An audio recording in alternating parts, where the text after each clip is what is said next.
Ladies and gentlemen, we're finally back. We're finally back with the wheel of madness. 1 sec, I forgot to close the fucking door. Oh.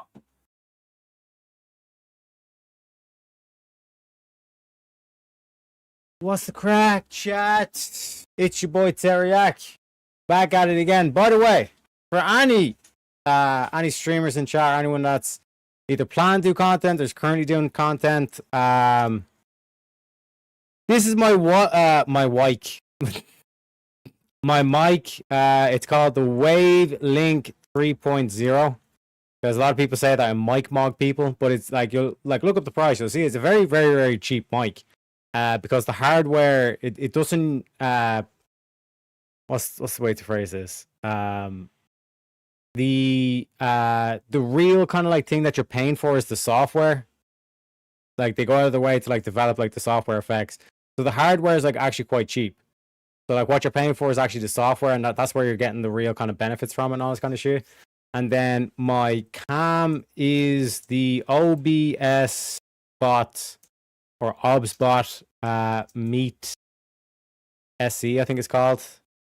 It's the 1080p one, but I'm thinking about maybe getting the 4K one and then using this one as like a backup thing.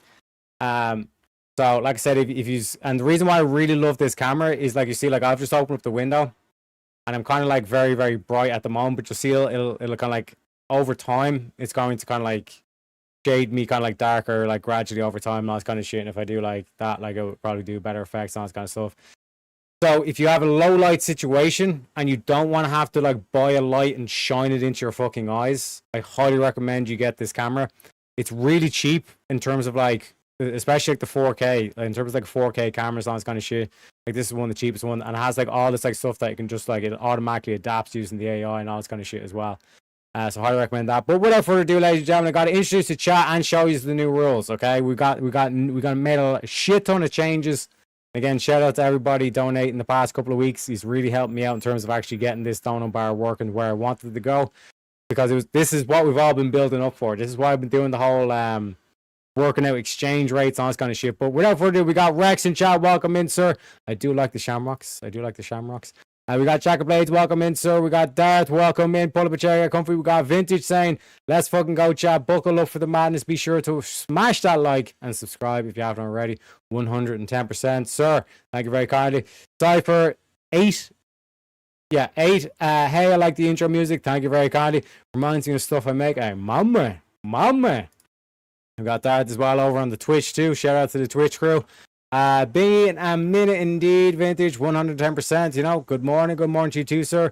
We also got Dave. Welcome in, Dave. I am new here, but someone said there's a gay leprechaun, so I had to see for myself. Mama, Rainbow speaks for itself. We got Jess White. Jess, I'll send you Discord message later. I got some interesting ideas, so to speak. Dirty kangaroo. Hey, what can I say? We got Blue. You're my boy Blue as well. Anyone else that I haven't mentioned so far? We got Iwan. Welcome in, Iwan. Pull up a chair, get comfy, ladies and gentlemen. We got Jacket posting the Rumble and the Twitch. Also shout out to Speakeasy as well.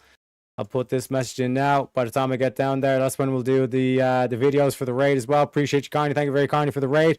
Blue Attack. Me too, boss. We also got I was about to say Vintage. We also got Darth over on the Ko-Fi with the $5 says, I'm poor, but let's fucking go. Mama. Let me give you a money clip for that one, sir.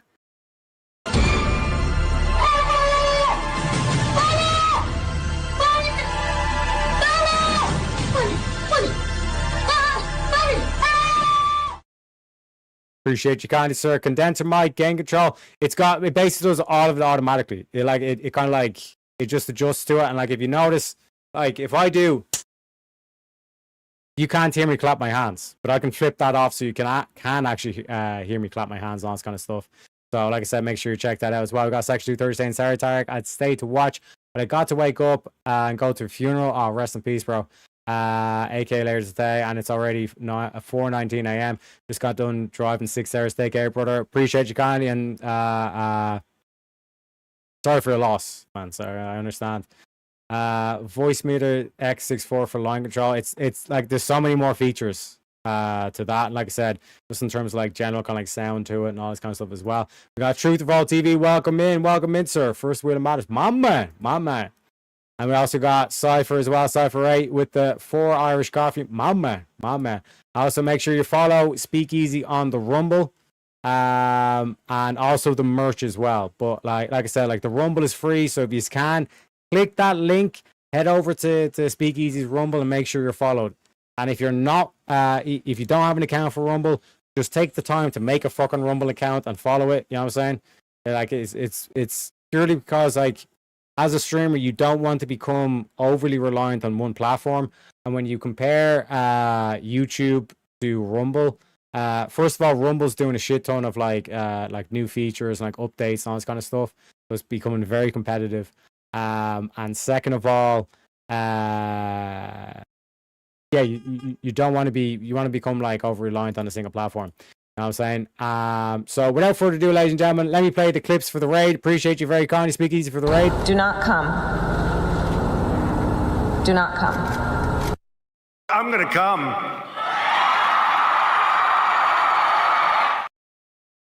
Thank you all for coming. Appreciate you kindly. And also because it's easy, shout out to Easy. And it's Wheel of Madness. Now, for all the newcomers, right? For anyone that hasn't been here, right? It is madness, but you gotta keep it logical. You know? Because if madness without logic, that's just woman prattle. You know what I'm saying? So if you don't know the laws of logic, let our boy Speakeasy take it away. Well, hang on, stop. Let's start with this. What are the 3 laws of logic? What are they? No, don't look them up. What are the 3 laws of logic? Do you think this is an inconclusive What are the mathematical 3 statement? laws of logic? There's 3. What are they? I don't fucking know. You don't know the fucking laws of logic, dude. All right. No, all right, dude. I don't know where. You don't even know the 3 laws of logic. This is fucking crazy. You're fucking crazy, do you bro. want to ask Speakeasy if he knows? Yeah, it's the law of identity, the law of non-contradiction, and the law of the excluded middle. His name is John C. Anything else, dipshit? Bada bing, bada boom. Absolutely mic drop moment there as well from a boy Speakeasy. And ladies and gentlemen, let me go through the new moves. So if you notice, we got a new dono bar. Okay. In fact, so what let me explain how this dono bar works. If you donate on YouTube, if you super chat on YouTube, it only counts for half the amount. Okay. It's only half the amount, but it will also factor in exchange rates. So for example, if you do a 10 pound, like the money the British use, or euro, it'll actually be more than 10, but then it gets halved. You know what I mean? Also, if you're Australian, it is unfortunate, kind of get screwed on the thing, and you might say, Teriak, that's racist, like why you discriminate against Australians? Well, it's not illegal to be racist against white people apparently, so it is what it is, right? So that's the first thing. So YouTube are only half the amount, right? So let me go through the moves list. We got the meme clips, which is what I just played. So again, just think of like Ko-Fi and PayPal is half price, right? So it's $5 on Ko-Fi, PayPal, or $10 on YouTube. And anytime, let's say if I play a meme or you request a meme, I subtract it from the dono bar, okay? So the dono bar is going to keep track of what the pot is. I won't be putting the pot on screen because what I want to do is I want to be able to show the names of the people that actually show up. So part of that is basically, like I said, I can use the dono bar as the pot, so you know exactly what's in the pot at all times. It's automatically tracking and all this kind of stuff, and I can actually show the names and all this kind of stuff as well. If you want to request a topic request is 25. You want to bypass the wheel. One sec, I have to fucking do this. If you want to bypass the wheel, we got a brand new wheel as well, ladies and gentlemen. Right, this is what you call it. I'm not using the website like that. I'm using inbuilt functionality to it as well. So, like I said, man, we got a lot of new improvements. But if you want to bypass the wheel and you want to request a specific topic, it is $25 on the Ko-Fi, PayPal, or $50 on the YouTube. If you want to spin the wheel, spin the magical wheel of madness, ladies and gentlemen, it is $10 on the Ko-Fi, PayPal, or $20 on the YouTube. If you want to lock the wheel, which means basically you just put like a $10 buffer, because you really like the current prompt and you want to make sure that we debate it and all this kind of stuff. Same price for a spin of the wheel. It's $10 on the Ko-Fi, PayPal, or $20 on the YouTube. If you want to change out the wheel, ladies and gentlemen, we're starting with the dating wheel. We're staying on theme from VK. You know what I'm saying? as you're saying, I got a lot of opinions on the old current dating scheme. The well, one could call it a pyramid scheme. So we're going to be on dating. It's $25 in the Ko-Fi PayPal or $50 on YouTube. But if you say, Teriak, I don't want to be talking about fucking dating. We've been talking about dating for the past 9 hours. Don't worry, I got other topics as well. We got religion, we got politics, we got philosophy, and then we got bollocksology. Now, bollocksology is just a random mash of like fun, kind of like non-serious topics, all this kind of stuff. Dating is all about the women's and the men and the red pill and the blue pill and the fucking feminisms and the men's and all this kind of shit. We got religion, if you want to get biblical, you know what I'm saying? We got religion topics there. We also got politics. If you want to get political, you want to start talking about policies and all this kind of stuff. We also got philosophy as well. So it's up to you, ladies and gentlemen, what topics you want, what themes you want as well. And if you don't like a particular panelist, and myself is included in this, I can drop myself, right? And to show you what that looks like, I basically just do this. You don't even want me on the screen. You're like, I don't want to look at some pasty Irish leprechaun, right? You can pay $5 per 5 minutes or $1 a minute on the Ko-Fi PayPal or $10 per 5 minutes on the YouTubes. And if you want to kick someone off, you want to say you're done, I'm excluded from this obviously because I do need to host the show. You can pay $50 on the Ko-Fi PayPal or $100 on YouTube to kick everyone off. And you might say, Teriak, why are you being so discriminatory towards YouTube in general? Why are you cutting all the super chats in half? Because, ladies and gentlemen, they're thieving bastards, right? YouTube takes 30%. No matter what device you're using, YouTube will take 30% of your donation. So you're only given 70%. If you donate $7 to any creator on YouTube, if you super chat $10, that creator's only getting $7. The reason why we do 50% is because Apple also take 30%. So what happens is Apple takes 30%, putting it down to 70%, and then YouTube takes 30% of that 70%. I know, quick maths, and puts it down to 49%. So that's why we do 50% off using the Ko-Fi PayPal, because we want to incentivize you to use that links. And also just remind us all, if there's any doxing, if there's any threats, if there's any bringing up family or children, you're kicked off the panel for good. And that goes the same in chat, ladies and gentlemen. And just to show you the links as well, just to explain those for anybody that's still new in chat.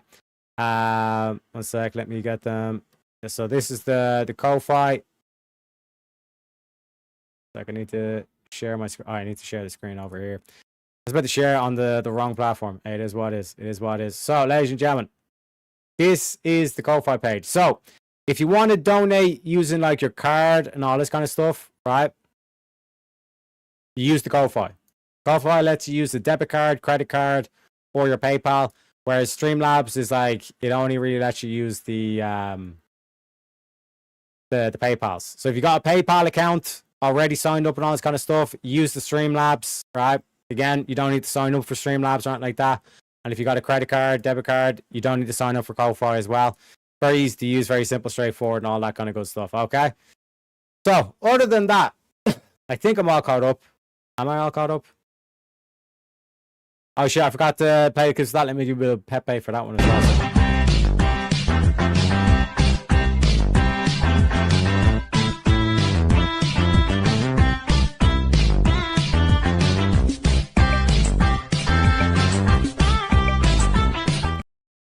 Appreciate you kindly, sir. We got that. Just like I said, I'll send you a message after the show, or maybe during the show if we got time and all this kind of stuff. Like I said, it's the new show idea that I'm working on. But like I said, I'm not 100% whether or not I'm going to go down. I've basically kind of split between two avenues at the moment for it. But like I said, the new show idea is called Talking Smack with Teriak. So again, stay tuned for that one as well. It's going to take a couple of weeks to put together, but like I said, stay tuned, stay tuned. You know what I'm saying?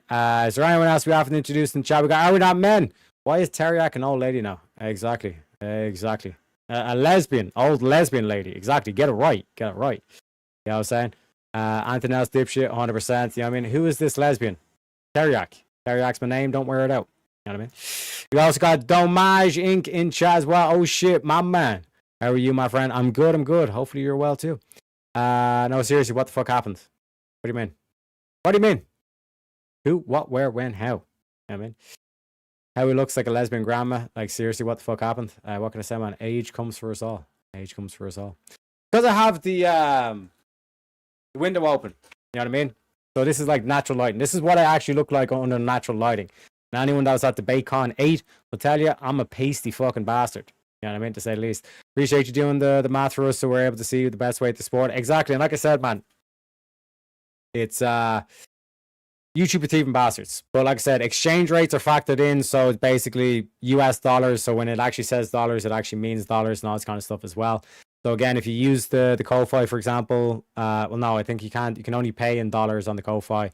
But if you let's say donated £50 on the Streamlabs link, it'll actually be more than $50. It'll actually factor in the exchange rate. You know what I'm saying?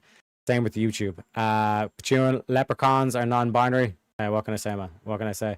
Because math is difficult for potatoes like me. I appreciate it, man. Let's fucking go, and Goats Live matter 110%.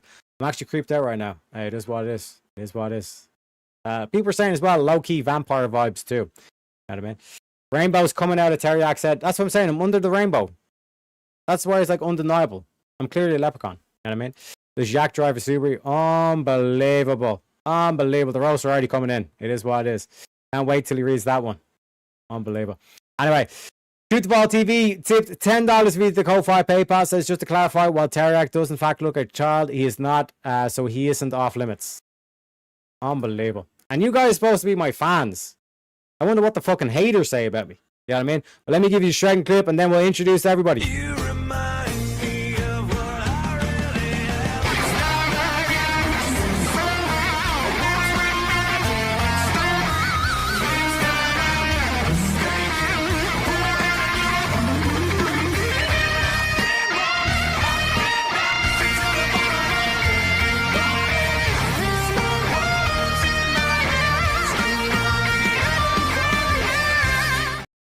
Are we having fun yet, folks? And I forgot to play this clip at the start because finally the Wheel of Madness is back, baby. I think it's safe to say that our luck has officially turned around, guys.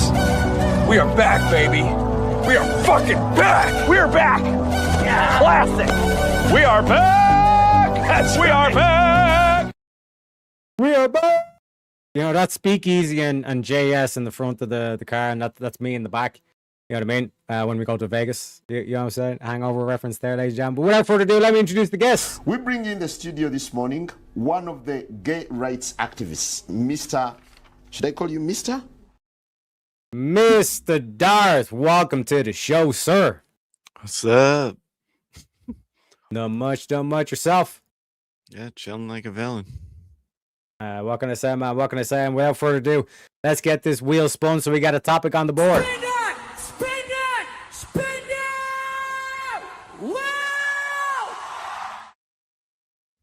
Darth, all right, this can kickstart us for the show. Is building strong financial independence more important for women than seeking a partner who can provide financially? Money and Finance also shout out to Cypher for the $3. Says chasing his Lucky Charms. You'll never get me Lucky Charms though. Never fucking get me Lucky Charms. You know. I would actually say no on this one. Okay, give me the reasons. Because their instant reaction is to start an OnlyFans. Instead of actually building something. No, I think building a strong financial independence should be more important, but it doesn't seem to be the case for women, right?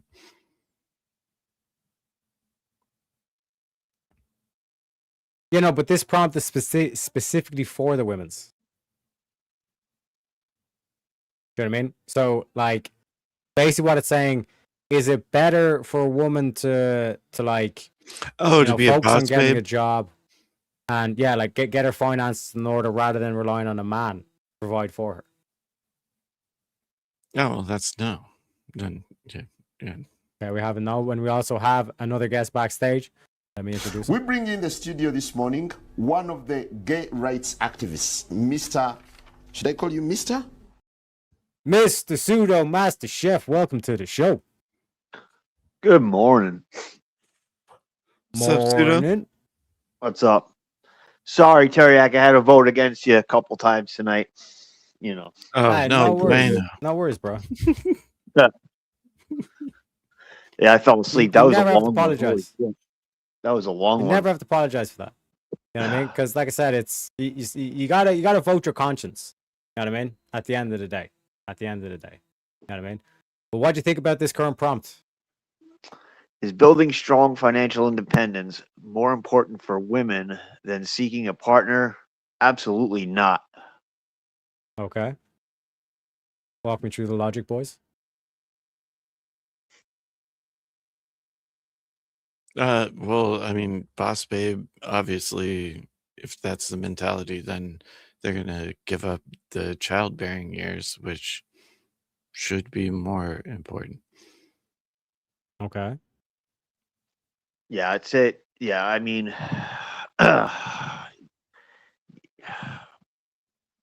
if I don't know, yeah, it's pretty simple. That's where I stand. I didn't want my daughter to go to college, but like got a certain point, you gotta let them. They're gonna do what they're gonna do once they become adults, But she sees the reality of it. You know, hopefully they're gonna get married soon, and she won't have to work. But I think she's seeing the reality of it. But here's the thing, gentlemen. In the modern like landscape, are there a lot of men out there that would actually be able to support a woman financially on a single income? That's a good point. Yeah, Yeah, most I would say yeah. I don't know. I think Oh, you did it, did you not? me. Yeah. Yeah, it was kind of a different situation. I didn't get married. My Well, that's what I child mean, right? unplanned. I did it on my own, basically. Which would be the hardest route to go, right? Yeah, it is. But I don't know. I think more people can do it. That than Then than no, I we think actually a lot of people realize. think it's harder than it is, and Yeah. I think you're actually a success story because I'm I'm not trying to plug, but I mean, I know your daughter has an album that's out that's really fucking good. So Uh, I and you think supported her, and like you got her to that point as a single dad, right? yeah, she made it Now, easy. that's not advantageous necessarily, but you still made it happen. So procreation, I think. I think a lot of I think the problem, besides the cost of everything, inflation, and women being in the workforce, which basically brought down our incomes overall. Besides that, too many people live beyond their means. 100%. They don't know how to budget. They don't know how to save money. I mean, you look at the poverty level in this country, right? Whatever, I forget what the number is, but you take the people that are living right around that poverty level or even below it. Let's say they got 3 kids. Most of these households, they got a flat screen TV in every freaking room. The kids still have cell phones. That's not poverty. You go to some of these third world countries if you want to see real poverty, you know? Oh, yeah, and well, I think living beyond your means is like extremely important financially. Like I have a credit card, but I don't use that shit. So I don't know if necessarily men are more logical on that aspect. But I really, it's gonna sound weird no matter how I say this. Women should be having babies at a younger age. I mean, I think so. But there's just it's all a cycle. I mean, Terry X bringing up a good point. There aren't a lot of men that can support another human being. Not as many as there should be. What if you go back to like maybe I won't go that far. Like the 50s. What about the 50s? We'll have that conversation in the 50s. Were women really necessarily trying to be financially independent, or were they providing babies More were and more families? yeah, more were focused on family for sure back then. And also, I mean, you talk about wages being stagnant. I mean, in the 50s, if I remember correctly, my dad was just out of the military, saying like the late 50s. He started as an engineer and was making like $250 a week and was able to do pretty well on that. 'Cause the cost of everything was so much lower. The value of the dollar has gone to shit. And that's but it's like, cause and I don't effect. disagree, but that's kind of not the point. Like to try and put it in perspective, for you, Sudo. Like, let's say you're now 20 years of age, you're with a girl, a good girl, and all this kind of stuff, or a good woman, I should say. She's pregnant. And it's going to be a daughter. Are you going to raise her to or teach her to become financially independent, or are you going to raise her to say, listen, you should find yourself a good man and he's going to take care of you, kind of thing? Uh, it's it's kind of tough, man. Look, I that's not how I raised my kid. I raised my kid with values. I didn't really say either. I didn't really push her in either direction. My thing was having good morals, making the right decisions, have good grades. Okay, so my kid was a straight A student throughout school. So what am I gonna do when she's like, okay, well, I worked hard all these years to get good grades and I want to get into a college. She got almost a full scholarship. And you say, no, don't do that. Go find a man and get pregnant. But if that is your kind of like core belief, where I'm not saying it is, but like if one's core belief is that like women should be, having kids when they're 18, 19, 20 instead of going to college or looking to go to college, like should that not be not necessarily the like the pressure in a negative sense, but like the kind of the what you want to kind of push them into is like having kids at a young age? It's kind of tough as a parent. Can I add to that? It was never like taught that way necessarily in my house, but because of like our multi-generational family like dynamic, it's I don't know, it's like learned in a It was way, but natural. like without saying it. It was almost natural, Hmm. you know?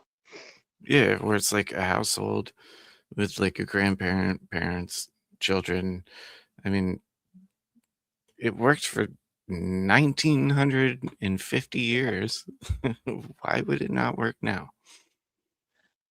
Because the counter now would be that like supporting a household on a single income is a tough ask. And when you look at like how many men right now, and again, just forgetting about like the people who live beyond their means and don't, like you're saying, live beneath their means, you know what I mean? Like learn how to budget and be frugal and all this kind of stuff. Like throwing that out the window. Like how many men like even have the enough of a salary to even get a decent mortgage to begin with?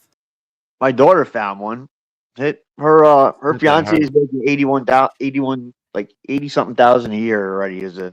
He just started as a electrical engineer, working on nuclear subs. So she's working right now. She enjoys her job. It's not really about the money. So I kind of think it's just going to go in the right direction. But at the same time, she's going to be 23, so you could say, oh well, you know, maybe I don't know. I don't want to say, oh, I wish she would have had gave me a grandkid 3 years ago. I don't know. It's freaking weird, man. It really is. To say as a parent, like to push that. I think the important part is thinking of a partner and like family. And value. To provide financially part comes when it comes. Just for GTGT, he's saying it's not tough. You wanted to be able to hold her own out in the big bad world. Why would you want your daughter to be less capable than others or to be dependent on others?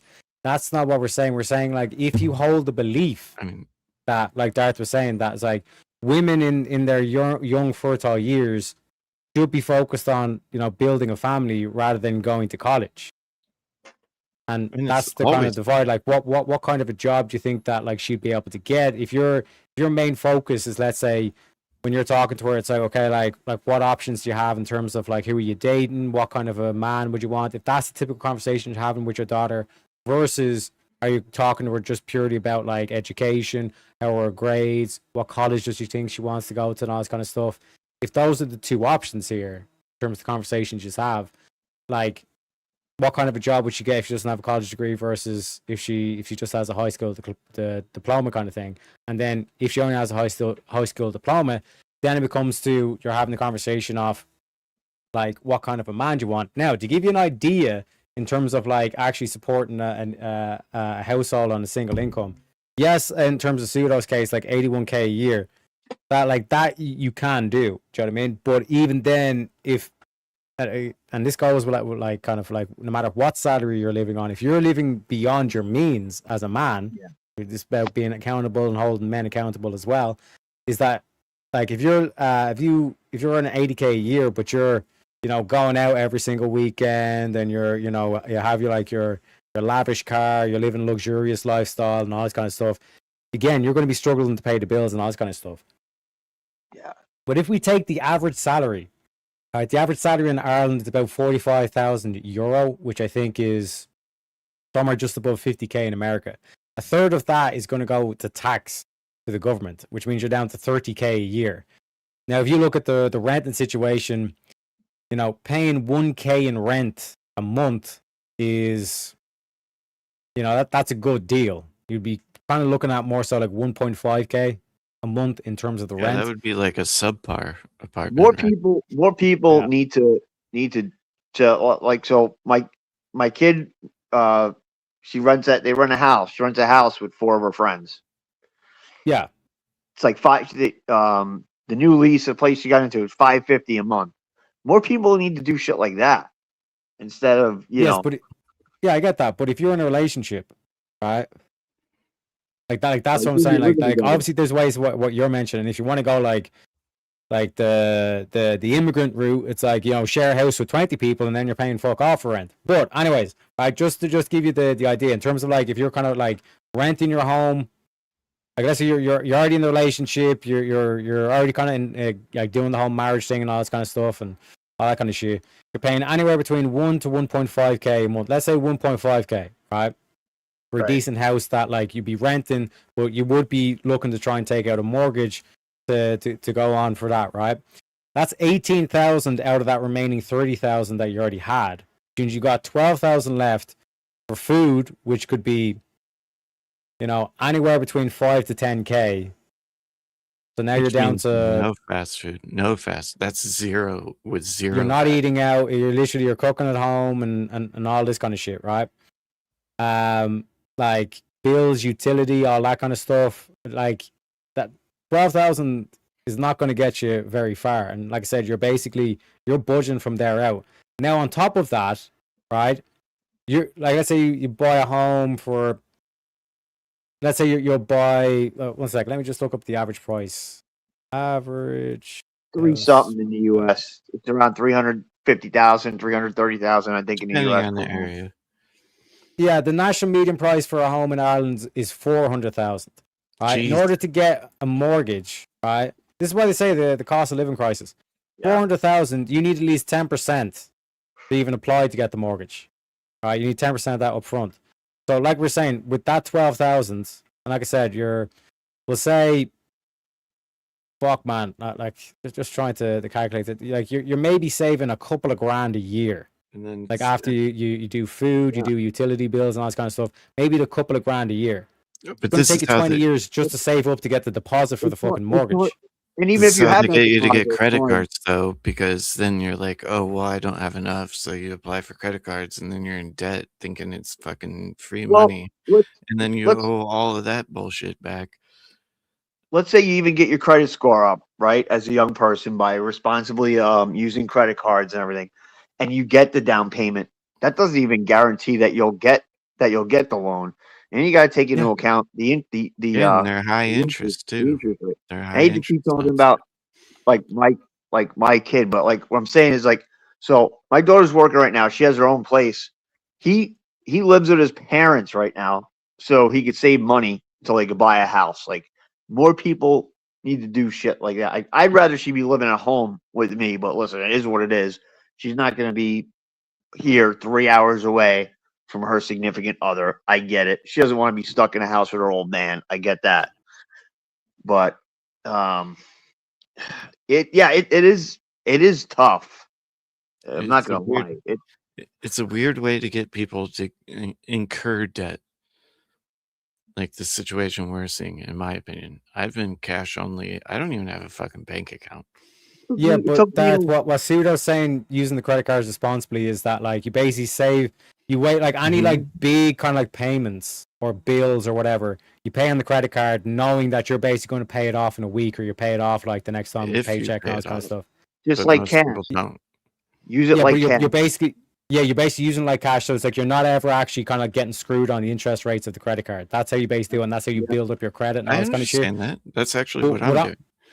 But real quick, what I'm pointing out with like that like the average salary and all this kind of shit is it's borderline impossible. Like we're talking about, like it's 20 years just to get the fucking down payment. You know what I mean? And that's on a like the average salary of just one thing. Whereas Pseudo mentioned, just there, like, you know, back at like with his father or like back in the day, essentially, like you worked in a garage, like you just had like an average job, even maybe a bit below average. You could like support a single household, and you weren't budgeting like to the point where it's like you're not going out like every couple of weeks for like a nice meal out or treating yourselves or anything like that. You're not going on a vacation. You got none of this like extra shit. You're basically budgeting the whole way down. You know, 100%. So And, it's- well, and it was harder to incur debt back then too. factory workers. Like you take a simple factory worker, make enough to, you know, No, and I agree. sometimes 100%. maybe the kids would be old enough that, okay, you know, if the wife says, yeah, I want to get a, you know, part-time job, bring in an extra, you know, couple $100 a week, $300 a week to add to it, or back then, you know, less. But yeah, it's tough now. Like honestly, I couldn't imagine. It's got to be hard. I mean, I grew up in a different generation, but still, like I didn't have a mortgage-free home till I was 47 years old. It took me 47 till 47. That's crazy. It shouldn't Can be we that not way. agree though that modern problems require modern solutions? Yeah. I mean, something's got to change. Something's got to change. So what's got to change? No, I'm just a retard. So I'm that's me. retarded too. well, like this is where we kind of get into it, where this is People where need to the work more. feminists. But this is the thing, like this is where the feminists and the lefties and all this kind of shit. This is why they push, like, see, this is why you need a dual house income, which means why women need to work and all this kind of shit, right? But if collectively the women somehow turn around and said, I'm quitting my job, Yeah. what happens? What happens to the pay? Yep. Men's wages would go way up. It would take a little bit. It's the main Oh, it wouldn't take root long. cause of the problem. Women in the workforce is one of the root causes of the problem for sure. Dude, I was ripping my hair out today at work. Why? Story Because time. Let's go. I was working with women, and it's all like fucking hairdresser, fucking I'd shoot bullshit myself. drama. All they do is fucking cluck, and it's like, could you just fucking count the shit and shut the fuck up? Thank God I don't gotta deal with Do women. the fucking thing. Do the fucking thing. We go home every fucking night. Why are you worried about the end of this? We go home regardless of the end result. Just do the fucking thing. But she refuses to. I think another problem is this whole mindset of the 40-hour work week. I mean, my dad worked 7 days a week. You know what I mean? Even when he really didn't. I'll double down on that. I would work 7 days a week if I didn't have to work with women. Well, I'm not like talking about like people's personal situations and what this. I'm saying it's in general. universal, I think, on that one. I don't want to hear clucking. I want to do the fucking thing and go home. Yeah, I wouldn't want Why to. is it more complicated than that? I mean, I always worked weekends. Sometimes I work weekends all the time.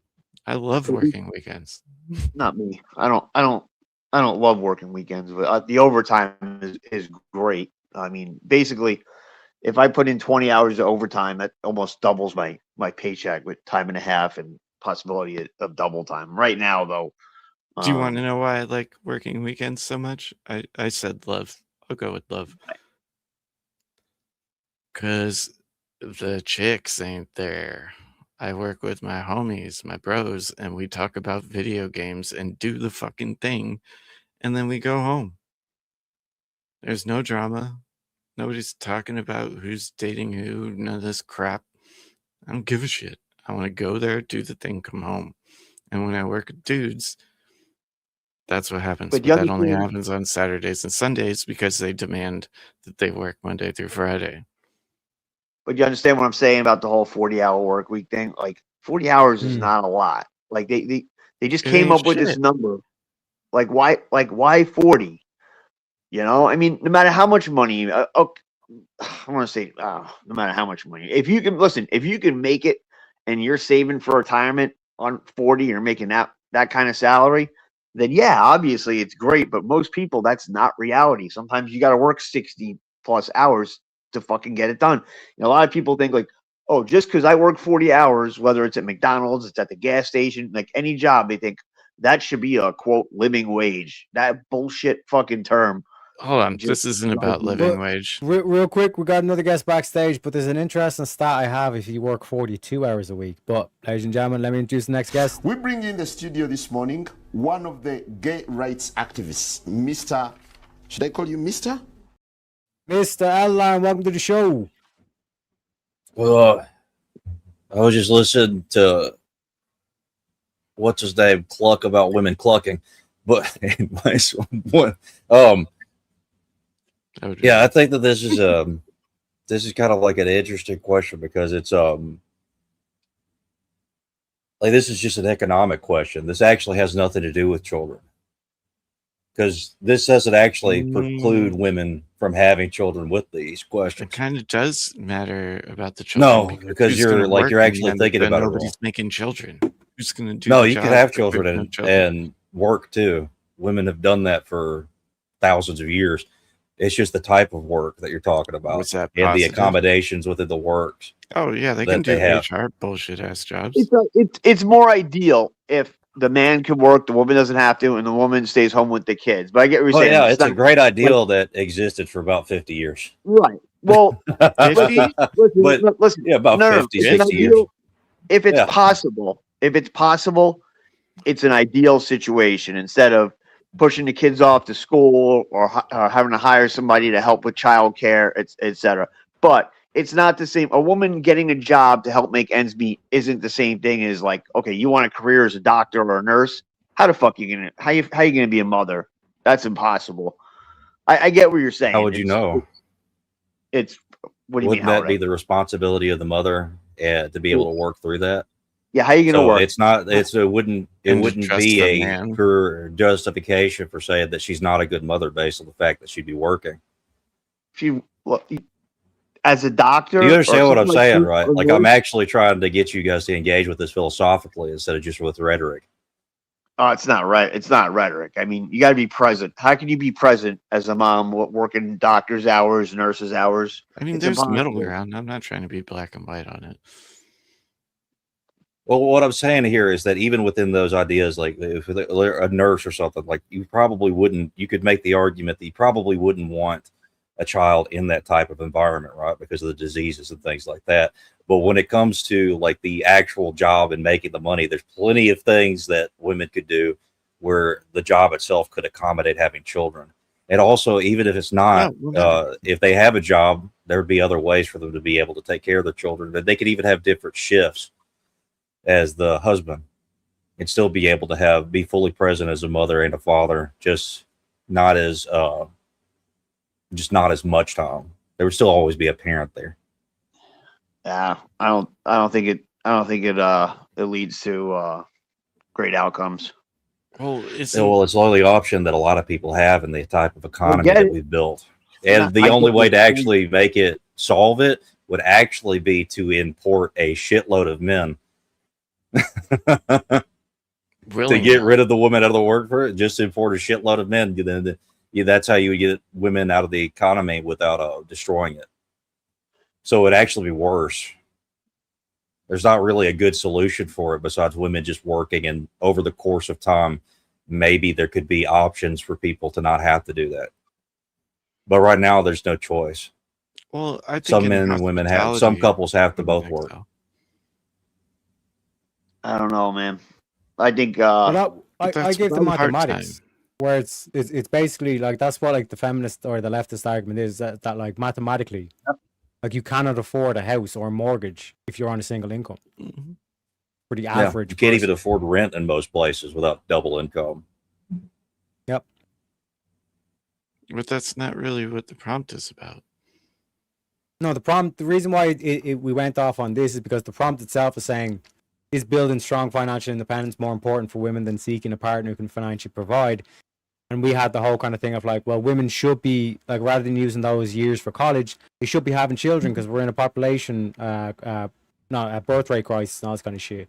But counter is that, like I said, like the lefty or feminist argument is that it's like you're not going to be able to afford a house or even be able to rent unless in some cities, like unless people you won't even be able to afford to rent, let alone a mortgage. I get it. That's what I mean. I couldn't as a father.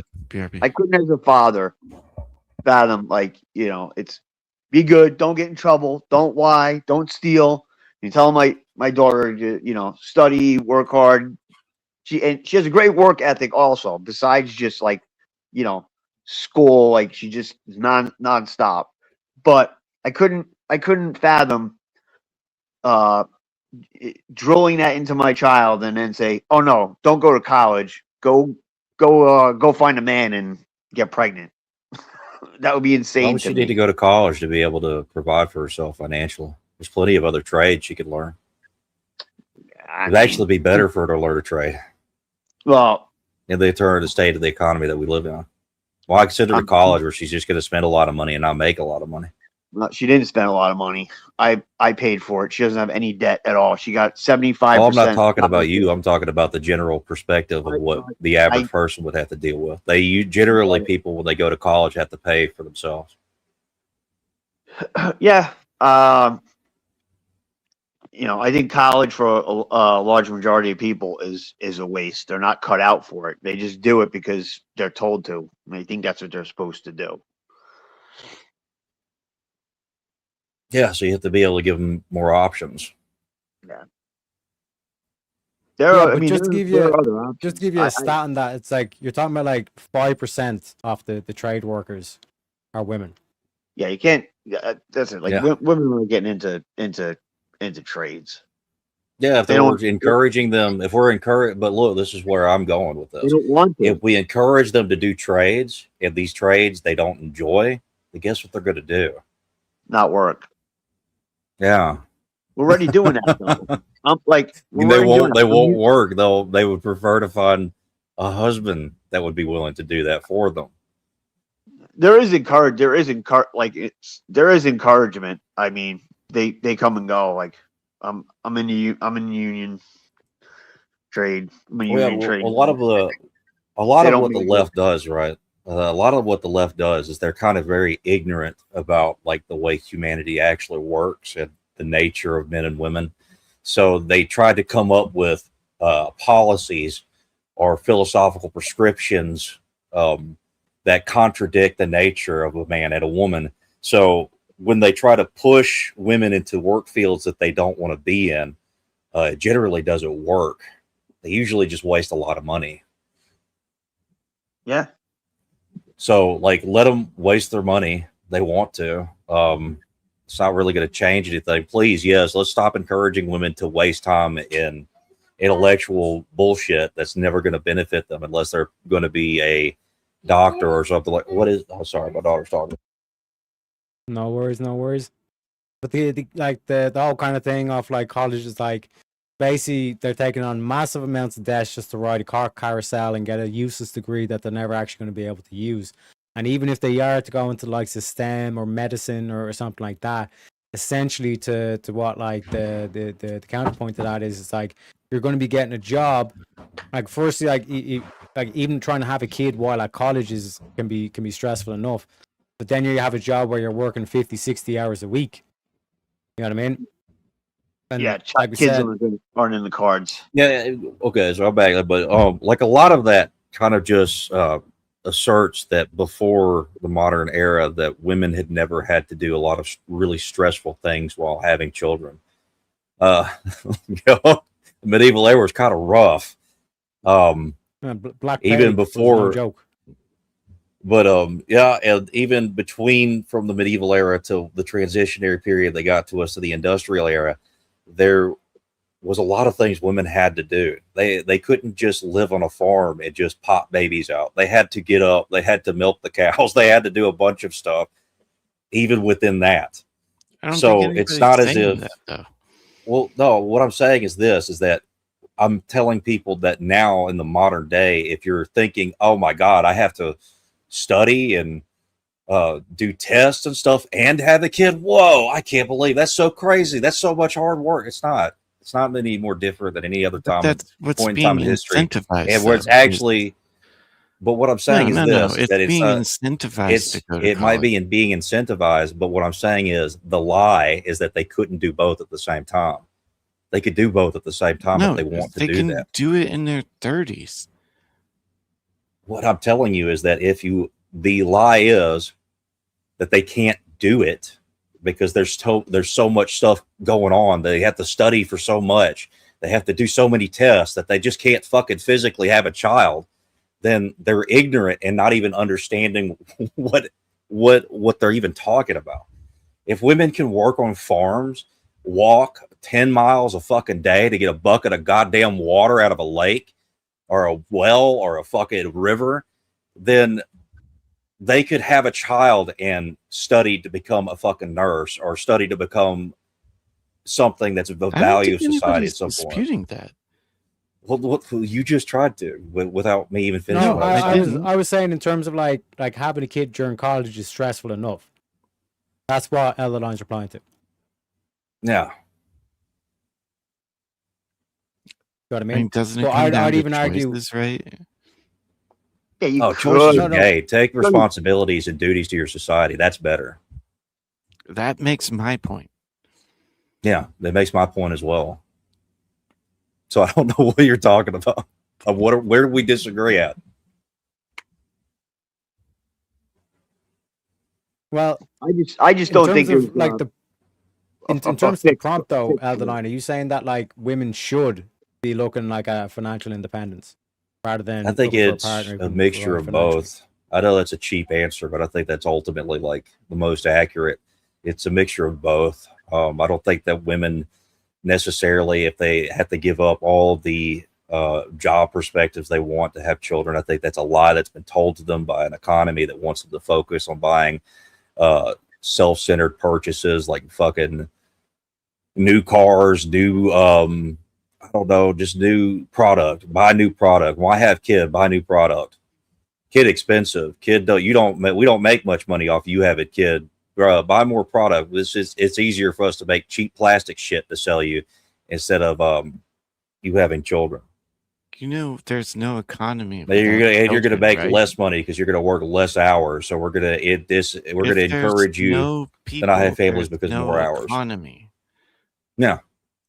Yeah, it's a retarded thing. Like, it's a very simplistic way of seeing economics to create a small boom within like a span of like 20, 30, 40 years, and then just watch the entire population collapse unless they can convince people to import massive amounts of slave labor from another nation. Oh, slave labor.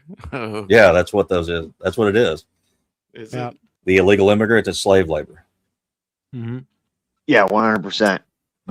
Especially like in like construction, but even in terms of the office jobs as How well. is it slave labor if they're What? signing up for it? I watched them on a job, and this isn't. We're talking basically today, pretty close to today's financial situation, today's money. In 2013, at this water park, they went with Scabs, these non-union interior exterior wall God, this is systems, a weird tangent. drywall contractors. They were getting paid $1.25 a sheet.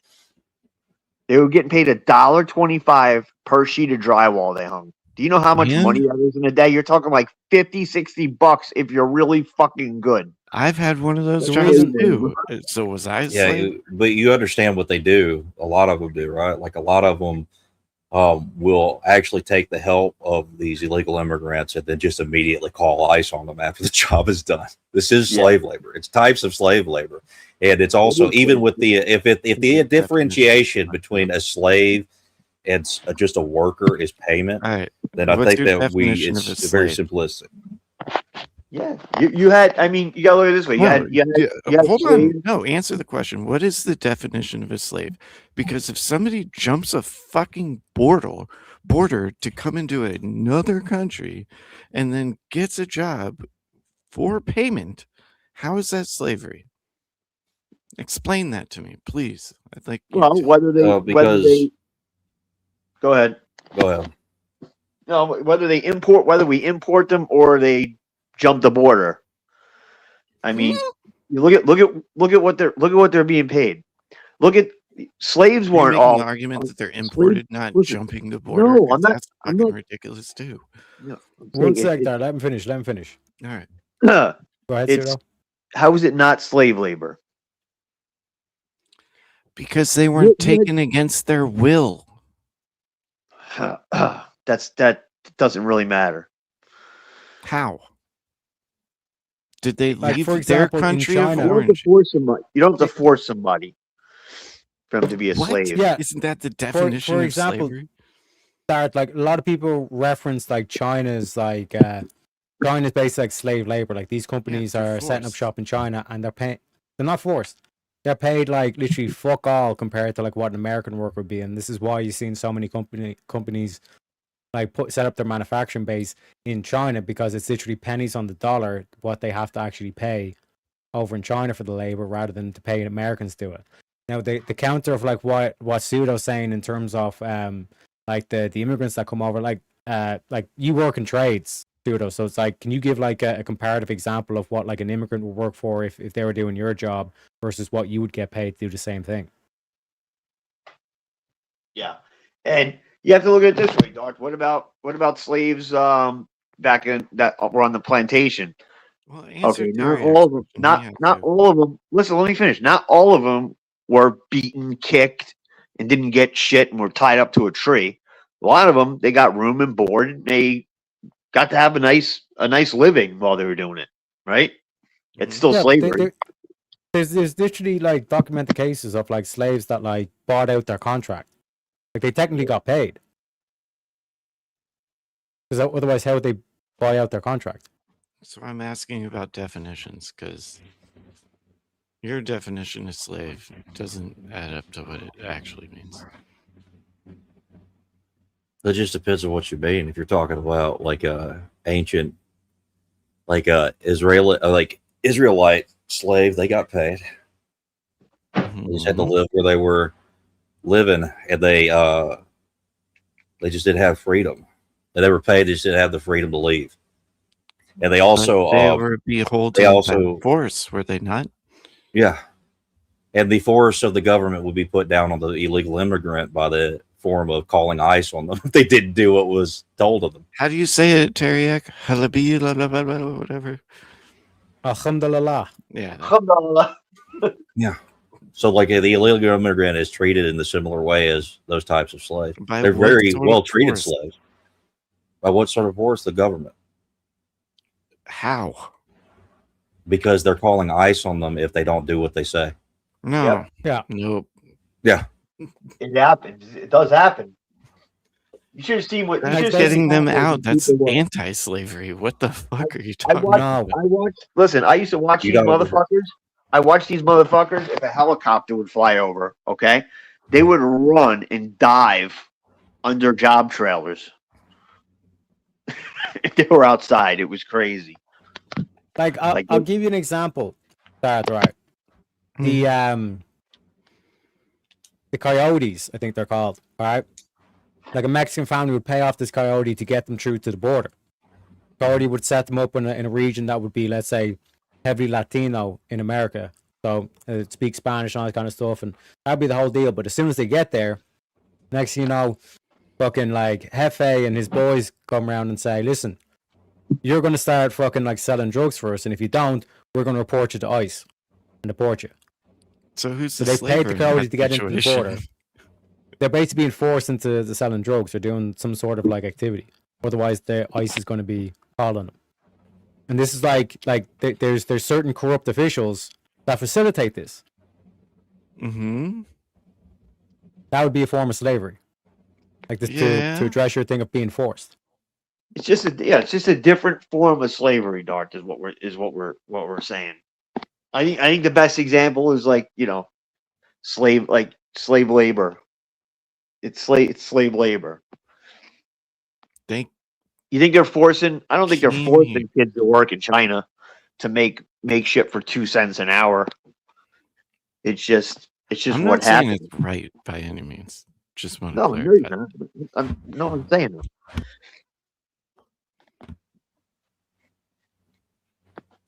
And to bring it back to the point as well, like that's basically when we say like if women collectively just left the workforce, well, all you'd really see from the Democrats then is just a massive push then for illegal immigration, or sorry, like mass immigration. Yeah, the then that would libertarians would give you- also like cater to that because they're more concerned about economics than they are about anything else. Do you know what I mean? So like getting us into a situation where, probably back to the prompt as well, where it's not even a choice anymore. Like women just rather to have the kids and all this kind of stuff. Financially speaking, this is where like all like the Marxism and pointing that like you should use the economy to try and push this agenda. That's how far they've come in terms of like their whole socialist plan is putting it into a forced situation where it's like you're forcing women to go to college and spend up their prime fertile years doing all this. And again, like Elderline kind of Incurring pushes as well. It's debt, like technically it can be done, but especially with the propaganda and you deserve more, babe, and the whole boss bitch kind of like attitude.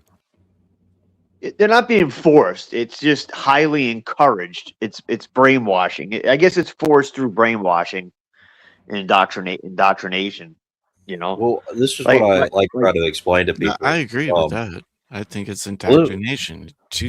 1900 years, the family dynamic worked. But this is the thing too, is like if you actually take society, like let's say we were trying to do the same thing, but we're trying to convince men in society to be like this. We create an entire society based on men being That's able to not satisfy any kind of degenerate urges that they have, and that they're owed to be satisfied. Their sexual urges be satisfied by these androids or whatever. Imagine the end of it. Yeah, but that's what I'm saying. It's like for that, I mean, you could see how that would work for men because as a man, you would be able to understand the temptation in that. For women, their temptations have been manipulated to the point where they can't even understand what they want as being something That's that's why they need to listen to counterproductive men. for their. Well, it's not just that simple because they're being told by the society of men that they live in that this is okay. Exactly my point. Yes. Here's what I think. I think if you It's a install, father situation, I think. And then also, we were told at that point, and eventually the society itself turned over, and now I don't even think it would be a patriarchy anymore. I think we're what is it called? We're a patriarchy in the sense that there are men that enforce stuff. That's an inescapable, like hard fact that's going to be true with any society, no matter what. You can't escape that. They wouldn't be able to get rid of that. They'll just end up making any society implode that they attempt to do that. Because, but what's happening here is that they've been so convinced and allowed and manipulated by the economic people that wanted to milk as much money out of each individual woman possible, that they sold them a bunch of bullshit to not have children. They would be able to contribute more to economy in a it's not an excuse, it's a thing that's happening. So it's not them, but what I'm saying is is that they have been manipulated by these people to work more. Okay, it's not an excuse, but it's what's happened. It's reality. It's like saying, like, I was trying to walk through a door, but I tripped over a bat and slammed my head against the fucking concussion. So now I can't go to my mother's funeral, or I can't, like, pay for my mother's food. The fucking cashier's not going to care about me smashing my head against the floor. He's still not going to give me the fucking food. So it's not an excuse, but it's still what happened. That's not even applicable. It's the exact Real quick, boys, got another guest backstage. Let me introduce him. We bring in the studio this morning one of the gay rights activists, Mr. Should I call you Mr.? Mr. Jess White, welcome to the show. You're muted. Hello, guys. What's up? Mr. Jess, did you and Kieran make up?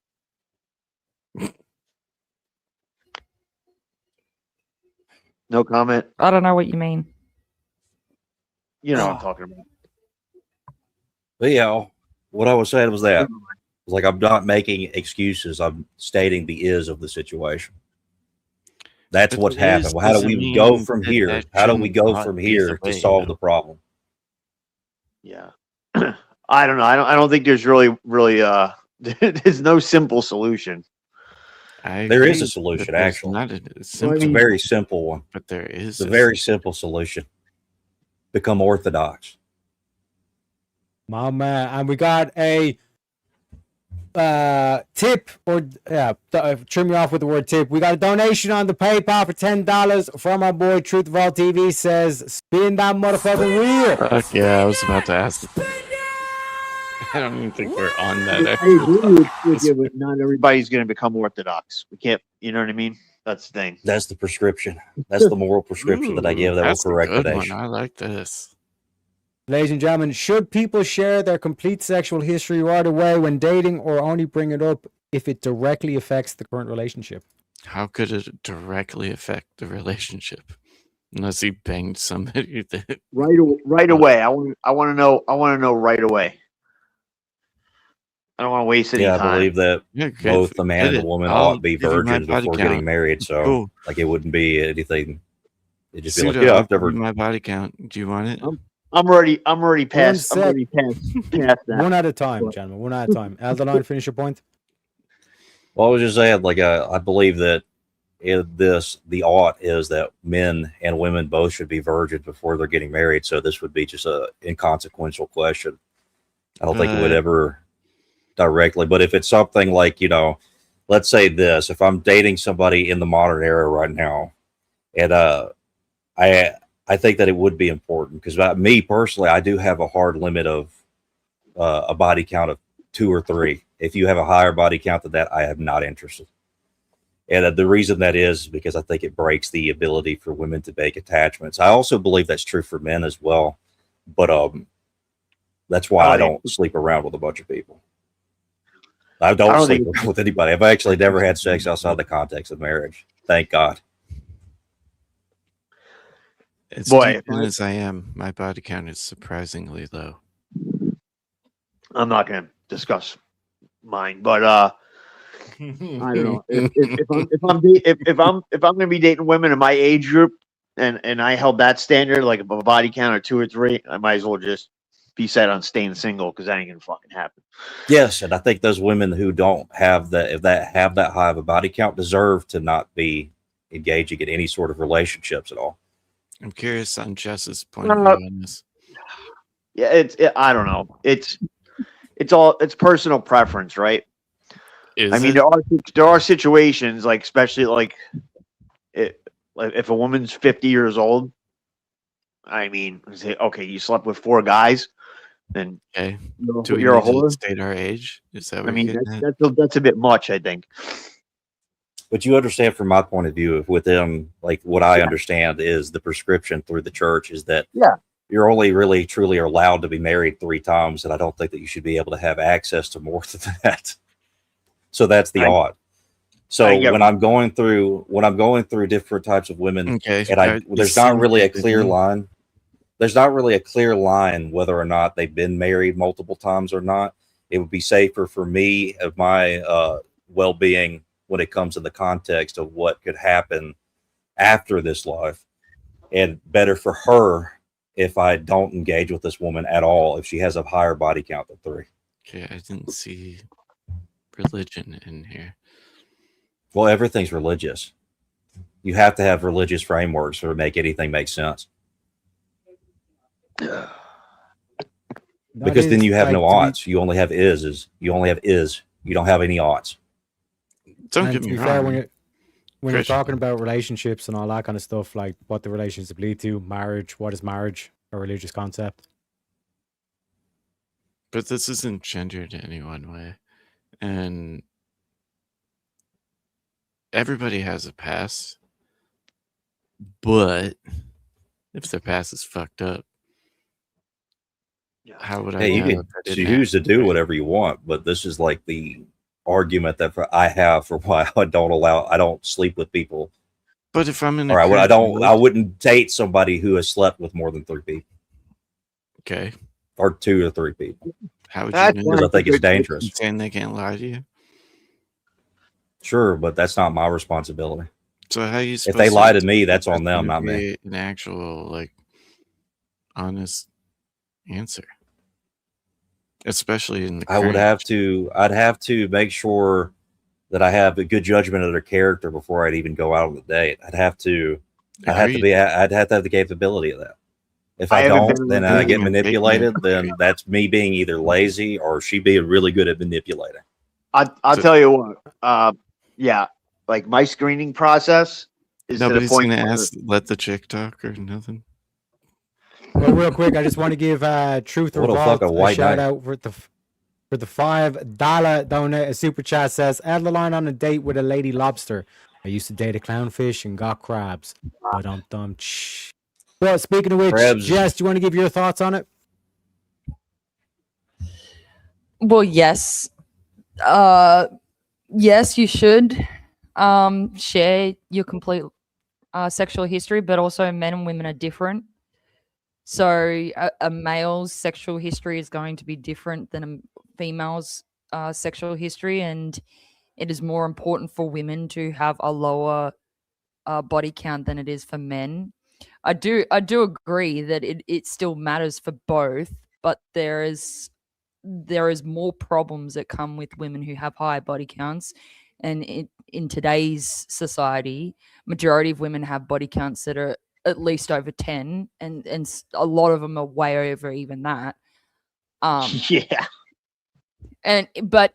to what Eldeline was saying as well, if a female does have a multitude of partners in her past, there are ways that you can tell that through behaviors of that female as well. It's pretty hard for women to hide that. Yes, they can lie about it, but women that still have that kind of level of innocence that's rare in today's society, it's pretty well distinguished from those women that have those higher body counts. That would be my position on that. A good way to tell is to see how is to look at a woman's relationship with her father. And how are you supposed to know when she's lying? Nobody's a fucking mind reader. Who's even saying that they're giving you the actual number? Like That's true. women lie. Anybody can lie, but you can kind of tell at 304. Well, I yeah, agree. when it comes to that kind of extreme, where we're talking about women that have body counts over 10, their mannerisms within relationships are going to be different to women who have lower body counts, and how low, like that's going to be different for different women. But if a woman's only slept with, say, 5 guys or less than 5 guys, her mannerisms within relationships is going to be completely different to women that have had, say, 10 or 20 partners. It's going to be quite a distinction in the difference between the two, where you may not know exactly, but you're going to have a rough idea of where she's at with those kinds of things. Yeah, and if you don't go into the history where, like, okay, how many were you married? If you were married, how many times were you married? Were you engaged? This and that. It's going to be harder to tell if, like, a woman's lying. Let's say she said, I was only with 2 people and she was with 4. But if they're ran through, Well, the rule is that too. pretty easy to Yeah, read. that's going to be harder to tell. If she says, "Oh, I've only been with three guys," and she's actually been with 4 or 5 or 6 even, that might be harder to distinguish. But if she says, "Oh, I've been with 4 guys," and she's actually been with 15, you are going to be able to tell the difference between those two. Yeah. How? We're not mind readers. Should be, to an extent. So, You don't for have to be a example, like the mind way she reader. dresses. Yeah. That's gonna be Like, is she one. dressing provocatively, or is she like wearing she's turtlenecks dressing. and like low skirts? It's also The way like she's drinking, the way she jokes, the way that she the level of aggression that she has, the level of undue confidence that she has. Like, there's a lot of things that you could tell that a woman has slept around a lot. Yeah. Like, hoes generally act the same. They don't generally Well, act it's- much different They're going to be more let's say insecure. that because let's there's say that spiritual things she- that happen to people. The spiritual wounds, they tend to manifest themselves in very similar ways, if not the same. Well, even further than that, when it comes to even like having sexual interactions with these kinds of women, like, you're going to tell by the way that she interacts with you in that way too, like how she carries herself, if she's following your lead when it comes to those kinds of things. That's going to be a very, very telling thing, because the more sexual, from what I've seen in women that have higher body counts like that, they tend to lead more. They want to lead more in the bedroom. They want to demand more. They want to request more. There's a lot of those kind of things. They're more So aggressive. if she's and they're a lot more comfortable and confident in talking about those things and doing those kinds of things without the man's leadership. Like most women that have lower body counts, they're going to want you to lead the whole situation, from the dressing stuff that Tarak was talking about all the way through to when yous are actually in the bedroom or whatever. Like, there's going to be a lot. If she's trying to lead the situation through in any kind of way through that, that's very telling. Okay, so does that mean you only bring it up if it's directly affecting the relationship? Because as No. a dude that I'm dating, that's somebody, I something- would never ask their Right sexual off the bat. history. Right off the Well, bat. I think it's different for men and women. I think that for She would men, get offended and then not finish the date. Like, if Oh, well, yeah, I think for men, not necessarily, unless she actually is asking you and she wants to know. I'd Some answer women the don't question. want to know that kind of stuff. Some women do not. Most women don't want to know, because women get jealous very easily, even of your past partners. But in terms of women, yes, women should be something that you discuss straight away, and that should be put on the table straight away for any woman that's involved in don't, the though. relationship. I think Could it's you I'm not both saying that and they both. do. I think like I'm saying this is not what they do, though. This is what ought to happen, and that's Alright. what the way it ought to be. I've Yeah. never asked a woman on the front. Yeah, I'm I trying could to think never. here. I'm almost positive that I've never actually flat out asked a woman on like a first You date. shouldn't have to ask a woman, Right. but you shouldn't have to ask a woman. This should be something that women it- do. In my opinion, Well, if she's a supposed to woman be like, really I've been with respects you, 19 dudes. she shouldn't have done that in the first place. And obviously, if Agreed, she's but- if she's not proud of something or she's got something to hide, she's not going to want to talk about it. But if she respects you and respects your leadership and respects you as her potential partner On a then first date? yes, it should. Maybe not. I don't know. I don't do dating. I do the courtship stuff, but it should 'Cause on definitely the should be other part of hand- the courting process. On the yeah. other hand, what if she was like, on the first date, she's like, I've never been with a guy before. I'm a virgin. Like I said, it's hard for me to speak about dates, like going out on dates. I don't agree with the dating thing in general. I think the courting's a much better approach, and courting is the way to actually have successful A date relationships. is part of courting. But it definitely should be part of the courting process At what point? at the beginning. First date? I'm supposed to ask a chick if she's a virgin on the first date? No, you're not supposed to. You're not. You shouldn't have to ask her. That should be something that she brings up, that she tells you. She should tell me she's a virgin on the first date? Like, that's not going to be fucking weird? Why would that be weird? Yeah, I don't see how that would be weird. That's a sign of her actually like respecting you and like that she wants to give that part of herself to you. That wouldn't In be weird. modernity. I'm gonna I have a mean, good I agree idea. that should be. I agree with the odd on that. But in modernity, dating wise, how would that not be like, okay, what the fuck? You shouldn't just go out on a date with somebody that you know absolutely nothing about. Agreed. Because I have a screening process, and I don't go on quote a lot of dates because of my I don't go screening on process. You know, like it's. Me You're gonna personally, talk I wouldn't about- go on a date with a woman till I knew her body count. Yeah, That's you're like such gonna. a strict standard that I have. You should So be I having wasn't paying attention. I just That's kind of came courting in, and just dating. dropped in. You should be having discussions, right? Like in the beginning, it's like, okay, well, it's just general talk. Wouldn't that be I was before you divorced. go on a date?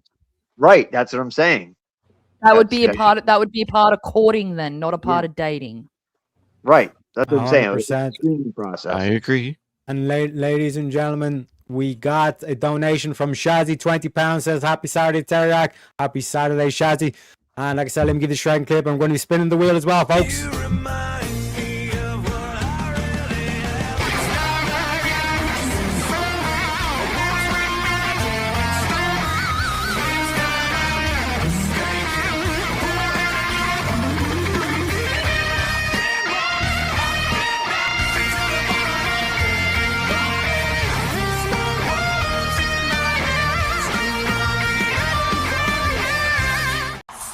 Are we having fun yet? Spin that wheel.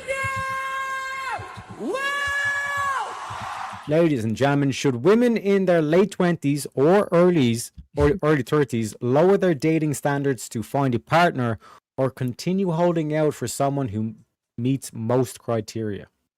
Oh, man. I In think general, it's they should lower their standard. yeah. In general, they should lower their standard, but it also depends because there are some very few women that actually have the right standard for criteria that would be like if he's a good man, if he's able to lead, and those kinds of things that are actually important to a successful relationship. But majority of women are thinking about money, if he's tall enough, and all these other bullshit things that aren't actually necessary for a successful relationship. So those kinds of standards, and majority wise, yes, they should As a lower their 6'1" tall man, I couldn't agree with you more. If a woman Well, really knows her worth, her value, then she should just keep the same standards. Most women don't. That's the thing. They're I mean, delusional. their standards are fucked up, which is what I think is. Well, ladies and gentlemen, we got another guest backstage. Let me introduce him. We bring in the studio this morning one of the gay rights activists, Mr. Should I call you Mr.? Mr. Pharmaca, welcome to the show. Thank you. Hey, Kat. So, Pharmaca, Hey, what's your Jeff. thoughts on the prompt? Hello. I think that naturally their standards will be lower because their inherent value is lowered as well, because as they age, a woman's value lowers. So I think it would be natural for their standards to lower. You would think so, but but we not. have women that are 35 that still have the same standards that they had when they were 22. Some of them. Yeah, no, totally. I'm just saying that it would make sense. Like it's logical It for would their make standards sense, to but lower. women aren't very logical and they don't do a lot of shit that doesn't make sense. It's true. Yeah. Wait, hold on. Did we just have two women agree that they're illogical? Women are retarded. Yeah, women are retarded. Okay, I would argue there are actually some women that get into their late 20s and 30s. They're insane. They actually have they think they should have higher standards. Like they think they're worth more. It's like, oh well, I have more experience now. Oh, I make more money than I did when I was 19 or 20 or 21. When that don't mean shit to us. That's actually a turnoff to men. That's a good point, Stuart. Let us never forget Large Marge. And this is the problem too, right? Is that there always seems to be men who are willing to like take simps. these types of women that are extremely arrogant, incapable of actually living by any sort of standard, and they end up feeding into these women's delusions because they're so fucking degenerate that all they care about is cooming. A lot of guys are fucking idiot degenerates too, because I get told all the time, like, oh, dude, your standards are too high. Your standards are too high. That's why you're single. I hear that all the time too. But I've been told repeatedly over the course of my life that my standards are too high, but I have my standards when it comes to having a wife. That's just it. Yeah, I'll die on that If I hill. don't, I'll become a monastic at this fine. I don't care. My standards are really high, but I blame my dad for that. Well, I thank my dad for that. Is there something to be said about people who understand that they're not meeting the bar too? What's that? Yeah, like from the dude side. That's why I think it's important for men and women both to have a specific type of high standard. That's why I don't even think that women should even consider men who are fucking degenerate coomers. Like they should be discounted as well. Men with high body counts should also be fucking discounted. Like they don't. I agree with why would all we of bother that. with them? Same with what Kat said. I agree with what Kat said too. But at the same time, majority wise, the criteria that women have is irrelevant and stupid and extremely fucking like, I want the best looking guy and he's got to be tall and have this much money. All of that shit is irrelevant to a successful relationship anyway. And most of the women that want that do not qualify for a guy like that. So I had a woman. In majority wise, yes, women should lower their standards. It's when most women are focusing on those things, and those things are one, irrelevant, and two, not even in their range of what they're able to get, then yes, they should be lowering that. But of course, they're going to be exceptions and small numbers of women outside of that do have the right idea and the right criteria, and those women should have those standards. But majority wise, that's not the case. I actually had a woman on our first date, and she came right out. I don't even think I was into my second beer, and asked me how much do you earn? So I said I didn't say how many men have you slept with, which is like the equivalent. I said, how many dicks have you had inside you? That's what I asked. Like, I'm like, really get the ball? How much do you earn?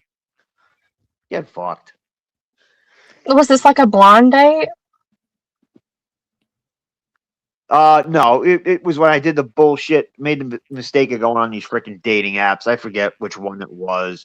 And we were talking back and forth, text messaging for a few days, then went out and So it was kind of like shallow conversation up until the point of the date. I guess I didn't think it was shit. Like I said, I kind of have like a screening process. I want to feel somebody out before I even. But you didn't. It kind of sounded no one. Well, Oh no, I'm just wondering because if she was actually smart, she could have just asked you what you did and then like looked up average salary for that. Well, she knew what I. So she didn't even need to ask. Well, no, really. Damn, no, that's some whack shit. You're not gonna know just like you're not gonna know just like okay. I'm in the union trades. Okay, so yeah, you can look up how much that person makes, but you got foreman, you got apprentices, you got journeymen. You have people that only work freaking half the year, and you got guys that work 60, 70 hours a week. But there's a range, right? She was a gold digger. She was definitely a gold digger. But there's a range, right? So she could have said like, "Oh, well, I know he makes from between this and this," and then she would know if that met her arbitrary standard. Is all I'm saying. So I just think that's a crazy question. Why the fuck would you ask? You could just ask more questions and find out more about it, and eventually just pinpoint exactly what you do. So it's not like it's not like. I just think it's a wild question for her to ask. Like I'm in agreement with you, but I'm just saying she also didn't even need to ask it. It's not how much do you make? I specifically remember how much do you earn? Yeah, that would have been end game for me. I'd have been like, not enough. See you later. I thought it was funny. Yeah, and that's irrelevant to a successful relationship too. So why the fuck are you even talking about that? Meanwhile, I know what she did for what she did for a living, and I know she didn't earn shit, which is fine. Like I don't care about that, but it was funny. So what would be some like reasonable standards or criteria that one should have or aim for? I think being a good person. In a man or a woman? Or in That's general? fucking vague. Good lord, how much weed have you smoked? God Are damn. any of us good? Are we good? Do you mean in a like for a man or a woman? Like what standards a woman should have, or what standards should a man should have, or both? We'll do both in terms of what the ladies want to give like what they think is reasonable first, and then the men will go second. So yes, if you want to kick us off. Oh, you want me? Well, his ability to lead would be one of the biggest things. Self-respect is another one that's a big thing. His moral standards and worldviews on morality is another thing that I think is important. His ideas on family and raising children, those kinds of things, I think is another one. Because if you have very big disagreements with when it comes to children, that's going to be a problem later down the track. So more of those kinds of things, like especially morality. I think those kinds of things matter and a lot more when it comes to looking for a man or being with a man than any of the other shit that most chicks go on with. Makes sense. And Kat, any disagreements or anything else you want to add in? I think Jess pretty much hit the nail on the head. I just have a couple personal additions that I would look for. Must be able to carry hay bales for my sheep. That's a big one. And then two, I'm also interested in like leading an active lifestyle. That's very important to me. So okay. I'll admit I like tradie dudes.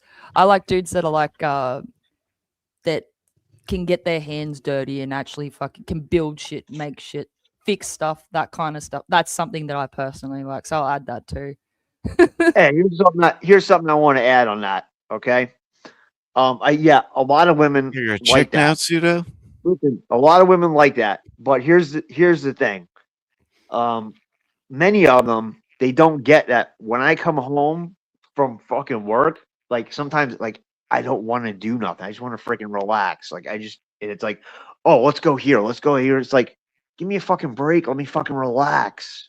And it's like Yeah, then they you, expect you to just go nonstop. you know and it what she drives me should be fucking doing? crazy. No, no, she should be coming, bringing you a drink and fixing you up some dinner, making in the kitchen, making sandwiches.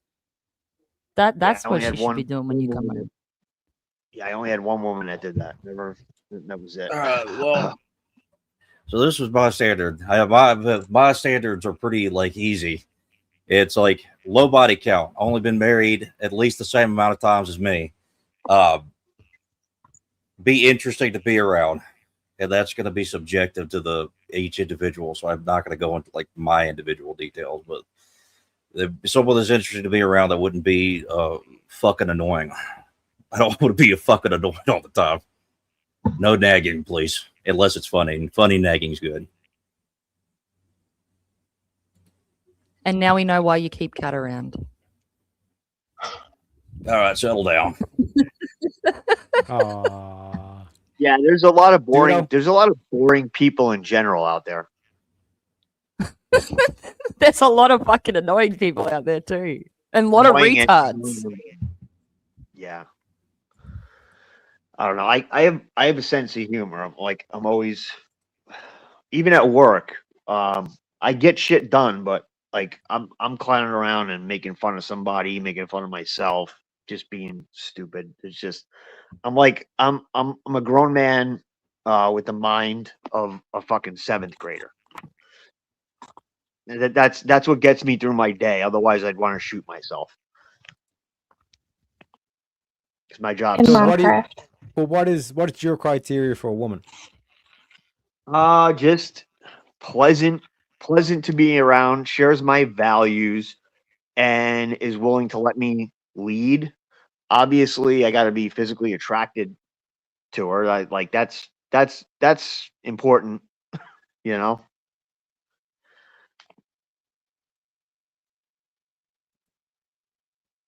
Religious doesn't necessarily have. She doesn't necessarily have to be Christian. You know, hey, I'm almost 50, so you know what I mean. Like I can't be too picky.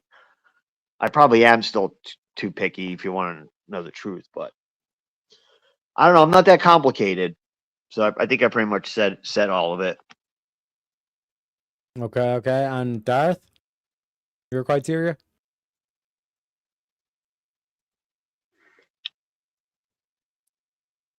Well, Okay, no, ahead. I heard you. I was thinking about it. Honestly, companionship. I mean, I'm basic on that shit. Companionship, partnership, to an extent, but somebody I can get along with, of course, because I'm not easy to get along with. But complimentary. I don't know how else to say it than complimentary, which sounds gay as shit. But yeah, common goal. Like, I don't think it's as complicated, and this bar shit is way more ridiculous than it needs to be. Okay. Kind of ambiguous, you know, like companionship. I mean, kind of. I mean, what do I want in a person? Yeah. I mean, chick, obviously, because I'm not gay. Good start. I like jokes. Come on. Yes, we like jokes too, but I guess, oh my God, you're so fucking high. I'm going to lose my mind. Oh my God. No, I mean, I really Please think answer the question, please. Please, like, God. Till the end. Well, okay, I'll give you an idea of what I'm talking about here, Darth. So, like, for example, what I'd be looking for, like, number one on my list would be like fertility, like is she able to have kids, all this kind of stuff. Ideally, like she doesn't have any like previous marriages or like kids and all this kind of stuff.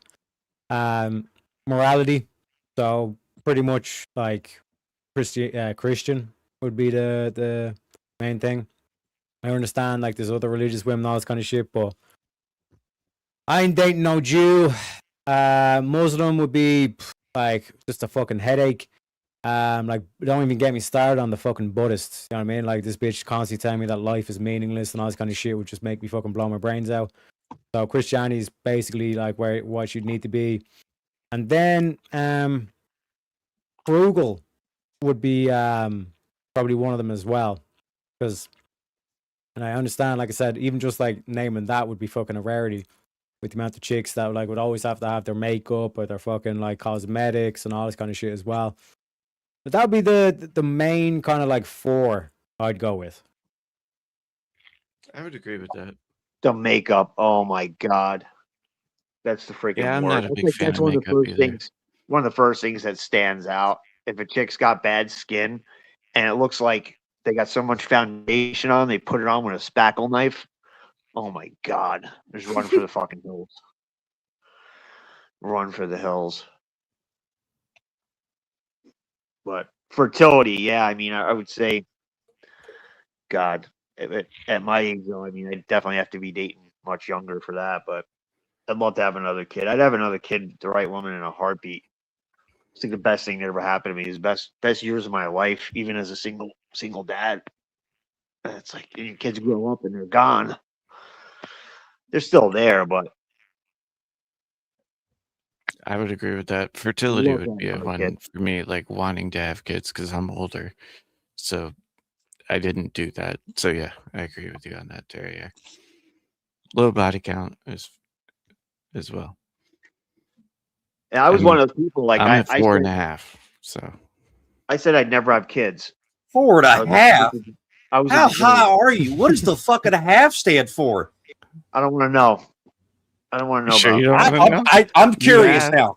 Go ahead. I We're mean- already here. It's 7:30 the Go for it, fucking whatever. morning on a goddamn Saturday. I'm ready for this. Come on, just do it.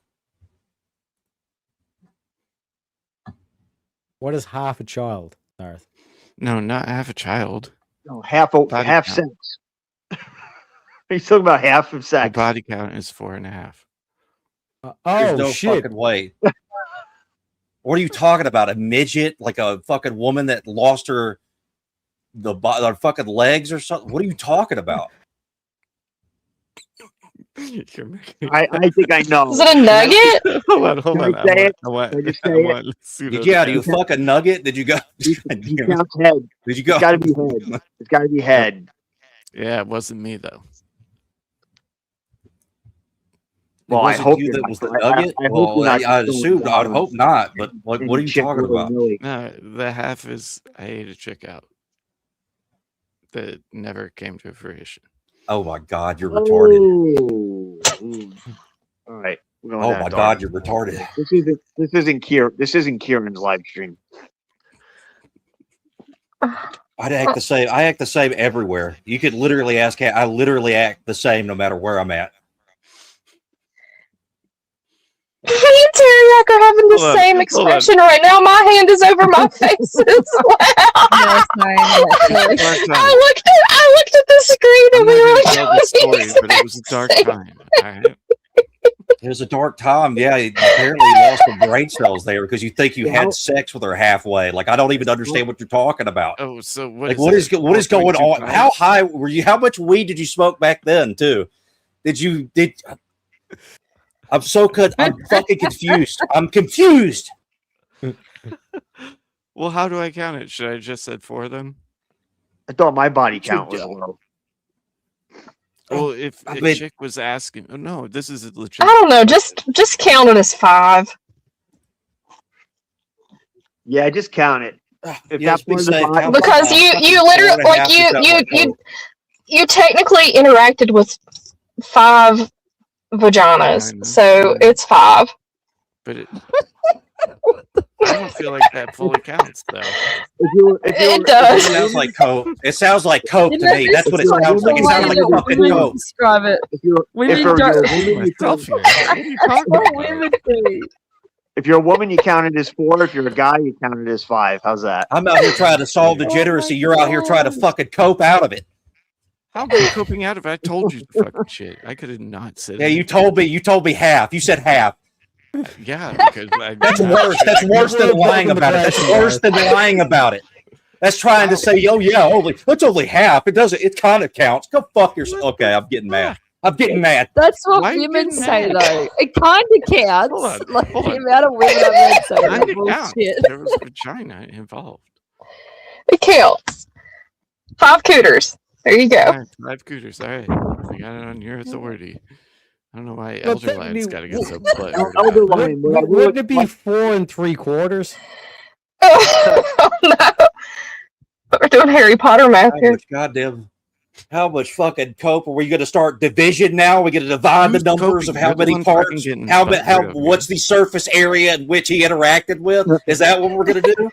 The Hey, Elder square Line, root of I'm gonna- 5. That's my body I'm gonna- count. The square root of 5. I'm gonna disagree. I'm gonna go That back. would still make more fucking sense than goddamn half. Calm down, Right. Elder. Numerically, how am I supposed to quantify that? If Pop.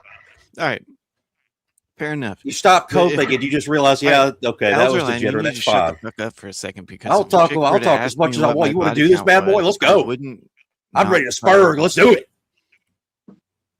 So, Dodge, I gotta ask, how, like, I just called him how, a fucking bad boy. I'm never going to live that down. how- God damn it. how long were you with this chick that you went there? Like, how well did you know her? Why she do we was have to keep going with this? basically We already living solved it. with me while dating a dude in. Oh God! Oh, Dark. I told you it was dark. This is just getting That's why I fucking don't really worse. count it as a full one. Oh We should no! never It's ask. just getting fucking worse. Yeah, sorry, my bad. Spin the wheel. Hold on, hold on, You heard it, hold on. folks. Use them. Why Spin is that that weird? Like, motherfucking wheel. nobody has a pass, and it's a half on the.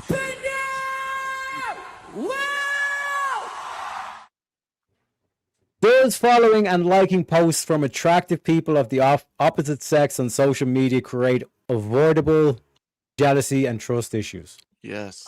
Yes. Yes. Yes. Yeah. What the fuck? Would it Same be as cheating? the women But that I don't even have post social themselves. media outside of YouTube, Discord. So. Why are you still laughing at me? Yeah, I don't either, Cat. Because you cope so How much. was that cope? I was You being cope honest. so much. By being honest. Yes. My ex-fiance- I my try to count ex-fiance it as a had- fucking 0.5. My ex-fiance That's what had a cope. What's your picture body count? on Facebook. What's my body count? 1. In a bikini, like on the beach, where it was like the waist up. That should have been a sign right there. I made her take it down. She took it down, but like that should have been a sign right there. I should have fucking got out of that right in the beginning. And she was like pretty conservative. Like I don't even think she like meant anything by it. But some of the shit these women post online is fucking insane. And like these simp men that are with them, letting them post all these freaking pictures, their asses fucking. A lot of sticking them out. encourage it. It's fucking insane. Oh, they pay Some for it. cuck That's shit. why OnlyFans exists. Insane. Hell, what I find is interesting is like all these men going onto these fucking websites and like trying to, especially married ones. That's what fucking drives me wild. Is married men coming to social media talking all that fucking shit, and then somehow thinking that they are able to argue for morality or anything. When they look like a fucking dipshit. Well, look at these degenerates. You ever see like I forget whose channel it was on. I forget, but this freaking simp had paid hundreds of thousands of dollars. He was from like freaking Dubai or some shit to some whore's OnlyFans, right? Giving her all this money. He even like said, he's like, "Oh, I know I haven't been talking to you the whole time. It's one of your bots." And he actually met her in person, and he still wanted to marry this chick. Like he still wanted to be with her. Like, are you fucking insane? Yes. The answer So is showing yes. your asshole to the whole world. I'm not even that high. But the estimates of up to basically 90% of OnlyFans users are married. That to me is fucking crazy. Mm-hmm. Yeah, it's fucking retarded. Wow. I It's wouldn't have fucking expected stupid. that. That's Wow.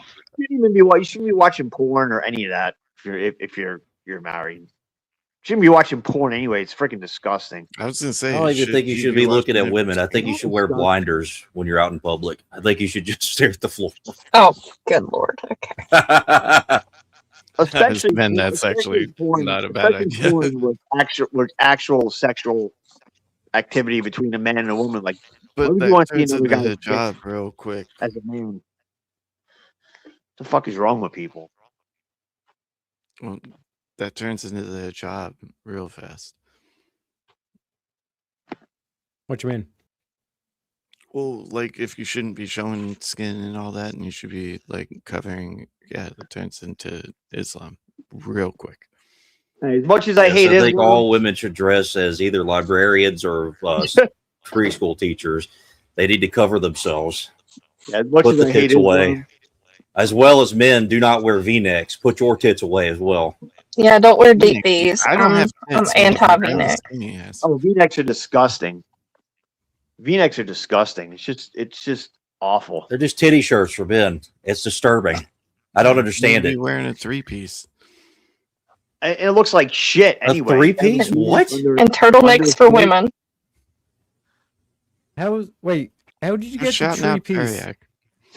A 3-piece, like a combo? What are you talking about? What kind of drink I get? 3-piece What suit. sauce? Yeah, it's A suit. 3-piece suit is a suit Respectable with a man. waistcoat. Hell, I don't know anything about this. I don't even have it. I haven't worn a suit since I was fucking 6 or 7. All right, we'll get the I fuck listen I up. wear plaid Listen shirts. That's my up. style. I wear plaid shirts. I don't need a damn suit. I got suits for funerals. That's it. Funerals and I got a weddings. plaid suit for funeral, a black one. Yeah, I Or think a my not suit plaid is suit, a like- plaid shirt for plaid shirt. Plaid suit. That's definitely a choice. A plaid suit. I bet the suit that's hanging up in my closet, like the pants are probably like a waist size 28, and I'll never fit into them again. But some reason, like I just haven't thrown them out yet. I hate wearing suits. What we They're need for a so spin. comfortable. We have 19.15 in the bank, so we got to spin in the bank if you want it, Darth. Only 85 cents, or what would that be? 170 super chat for next one after that. You want to spin, Darth? Yeah. Spin that motherfucking wheel. Is regular, well, kind of like broached as well. Is regular porn consumption by one or both partners in a relationship harmless, or does it create unrealistic expectations and problems? Do they agree to it? Doesn't matter. All right, so that's gay. Let's explore Anyways, this. let's just. It's harmful. Yeah, it's not good. If they agree? It doesn't matter. It's it's not good. It's disgusting. The question is, does it create unrealistic expectations and problems? And I do believe that watching porn would create unrealistic expectations that would then lead to problems. Is because is a massive amount of fraying of the soul. It causes immense spiritual injuries that likes of which it applies in this way. It But makes you you're incapable not of being going able to with both bond with people. partners. Especially with You're all the incapable porn to bond with that's out there now. people. You're incapable of having any sort of normal sexual interaction with your wife. Or this is the thing. Like, porn is such a fucking damaging thing in our society that has probably fucking warped it in ways that we'll never understand it until like 200 years from now when they're studying the ruins of America. It Oh, yeah, I definitely understand. has. It definitely has. For sure. Would you say though that if both partners like watched it or whatever, that it wouldn't cause problems? No, I was only presenting that if the like terms of the relationship, which Consent. I don't agree with, were open, then I do spice think up, it's like- harmless though. Like they Or both not both harmless, I agree. do think it's harmful. Oh, I don't think it creates unrealistic expectations. So if It's damaging to the point about soul that. and the psyche. It It's is damaging to the psyche as I well. do think it's harmful. There's there are studies that deal with like dopamine Mhm. spikes. Yeah. So like this is harmful to the psyche as well, which will in turn be harmful to the relationship. I don't disagree with that, but if it's agreed upon on the initial part of the relationship, that they're in an open relationship. What do you mean open relationship? Open relationship is to watching porn, or open relationship as you could just sleep with other people or nilly willy? Depends on their relationship. I think the Well, I'd say in I think the consent is irrelevant there, because it's damaging to the psyche regardless if they've agreed to it or not. And that damage is going to spill over into their ability to have fruitful relationships. I don't Okay, disagree. if you're in an open relationship where you're screwing other people, Creates a then weird- I'd say fine. The porn doesn't make a difference. You're already fucked. But that is a Well, this is the reality. thing, of it's like a- relationships now. It's like people actually like polygamy. Okay, so the damage is already done, but so what? That's not what the point of it is. It Well, is isn't regular porn porn polygamy? consumption by the. The point of it is, does it happen? Is this true? That's what the point of this prompt is, right? So, is it a problem? Yes, of course it is. Yes. It's a problem because it destroys the relationship that men and women have towards sex when it becomes alienated from the person and about just satisfying like a desire. It becomes like eating or drinking. When it becomes like that, you have broken your relationship with what sex is supposed to be, which is supposed to be with your partner, your married spouse, and to produce one of That's two things, your either children or connection. It's become so normalized. That's the too, relationship and the intention of God and its purpose. Agreed, but that doesn't mean that Right. other people don't have relationships. And it also leads Doesn't to matter. engaging in fetish content Yeah. as well, whereas you cannot actually have an enjoyable sex life without engaging in the fetishized content. So that could be harmful to your relationship as well. You understand there's people who don't share the same morals, right? Doesn't Doesn't matter if matter. they share the same morals. You guys We know have that- correct morals. We have the true morals. 56% The one of given to the marriage- one true hey, living God, not some 56 fucking weirdo in a fucking lab coat jerking off the goddamn so you're gonna feet. ban it? Yes, we're gonna Oh, ban let's- it all. Ban everything. Ban all the fucking porn. Ban all the porn. Ban all the people who want to use the porn. Put them in agree. jail. What were you saying, Get rid of Jess? all of them. What were you saying, Jess, Jess? Jess was going to say something. Jess was saying something. 56% of divorces involve one of the partners having a porn addiction. Yeah. Yeah. You know what I was going to say? It's become so normalized, and usually you hear it from like on women's end. They're like, "Oh, it's no big deal. Men, all men just watch porn. It's normal. Like they accept it." No, that's I'm insane. just talking about divorce rates. Yeah, but which way does 56% it of go them have gender-wise? somebody in the marriage that had a It's porn also women addiction. 56%. initiating that, though. I'm not surprised. It I'm does. gonna be honest, you're- Women I get think you're butthurt in when martial somebody mode right now. a dude jerks off to somebody that's not them, even though they just need to get a What? nut out. Did you just what the fuck? Did you just It's degenerate to get a I'm gonna nut walk. out by yourself, not with your wife anyway. Like, don't waste the nut. Make a baby. I don't disagree. Well, I think if I'm just 56% saying. of divorces I just got fucking have one of the parties with and a if- porn addiction, I think that shows the harm that's involved with it. And let's say okay, let's say you want to go rub one out. Well, guess what? If you want to do that, you could use your imagination. You don't have to look at freaking. Well, that's nasty against degenerate orthodoxy. shit You on the can't rub internet. one out. that's still Orthodox. basically porn that you make in your own head. But I'm kind of granting him, like, you get what I'm saying, for sake of argument. Yeah, it's completely against it to lust after even an imaginary person in your head. Well, we're not. I shouldn't even have brought it up because it's not part of the conversation. But yeah, I think I agree with you. They should just ban. And here's ban- something too that most people don't know. It's actually bad to lust for your wife too. What? Okay. You're gonna regulate Yeah. that? Yeah, the church There's regulates. not a way to regulate. Well, you can't really regulate it per person, but you Can't can. regulate it, You can give prescriptions for it. but you can't regulate it.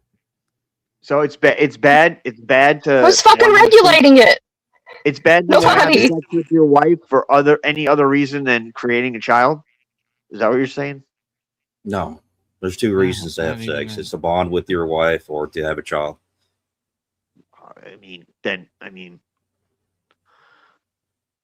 if you think your wife's hot and you're attracted to her and you want to have lots of sex with her, I guess you call that lust. For or what saying purpose, that's though? bad.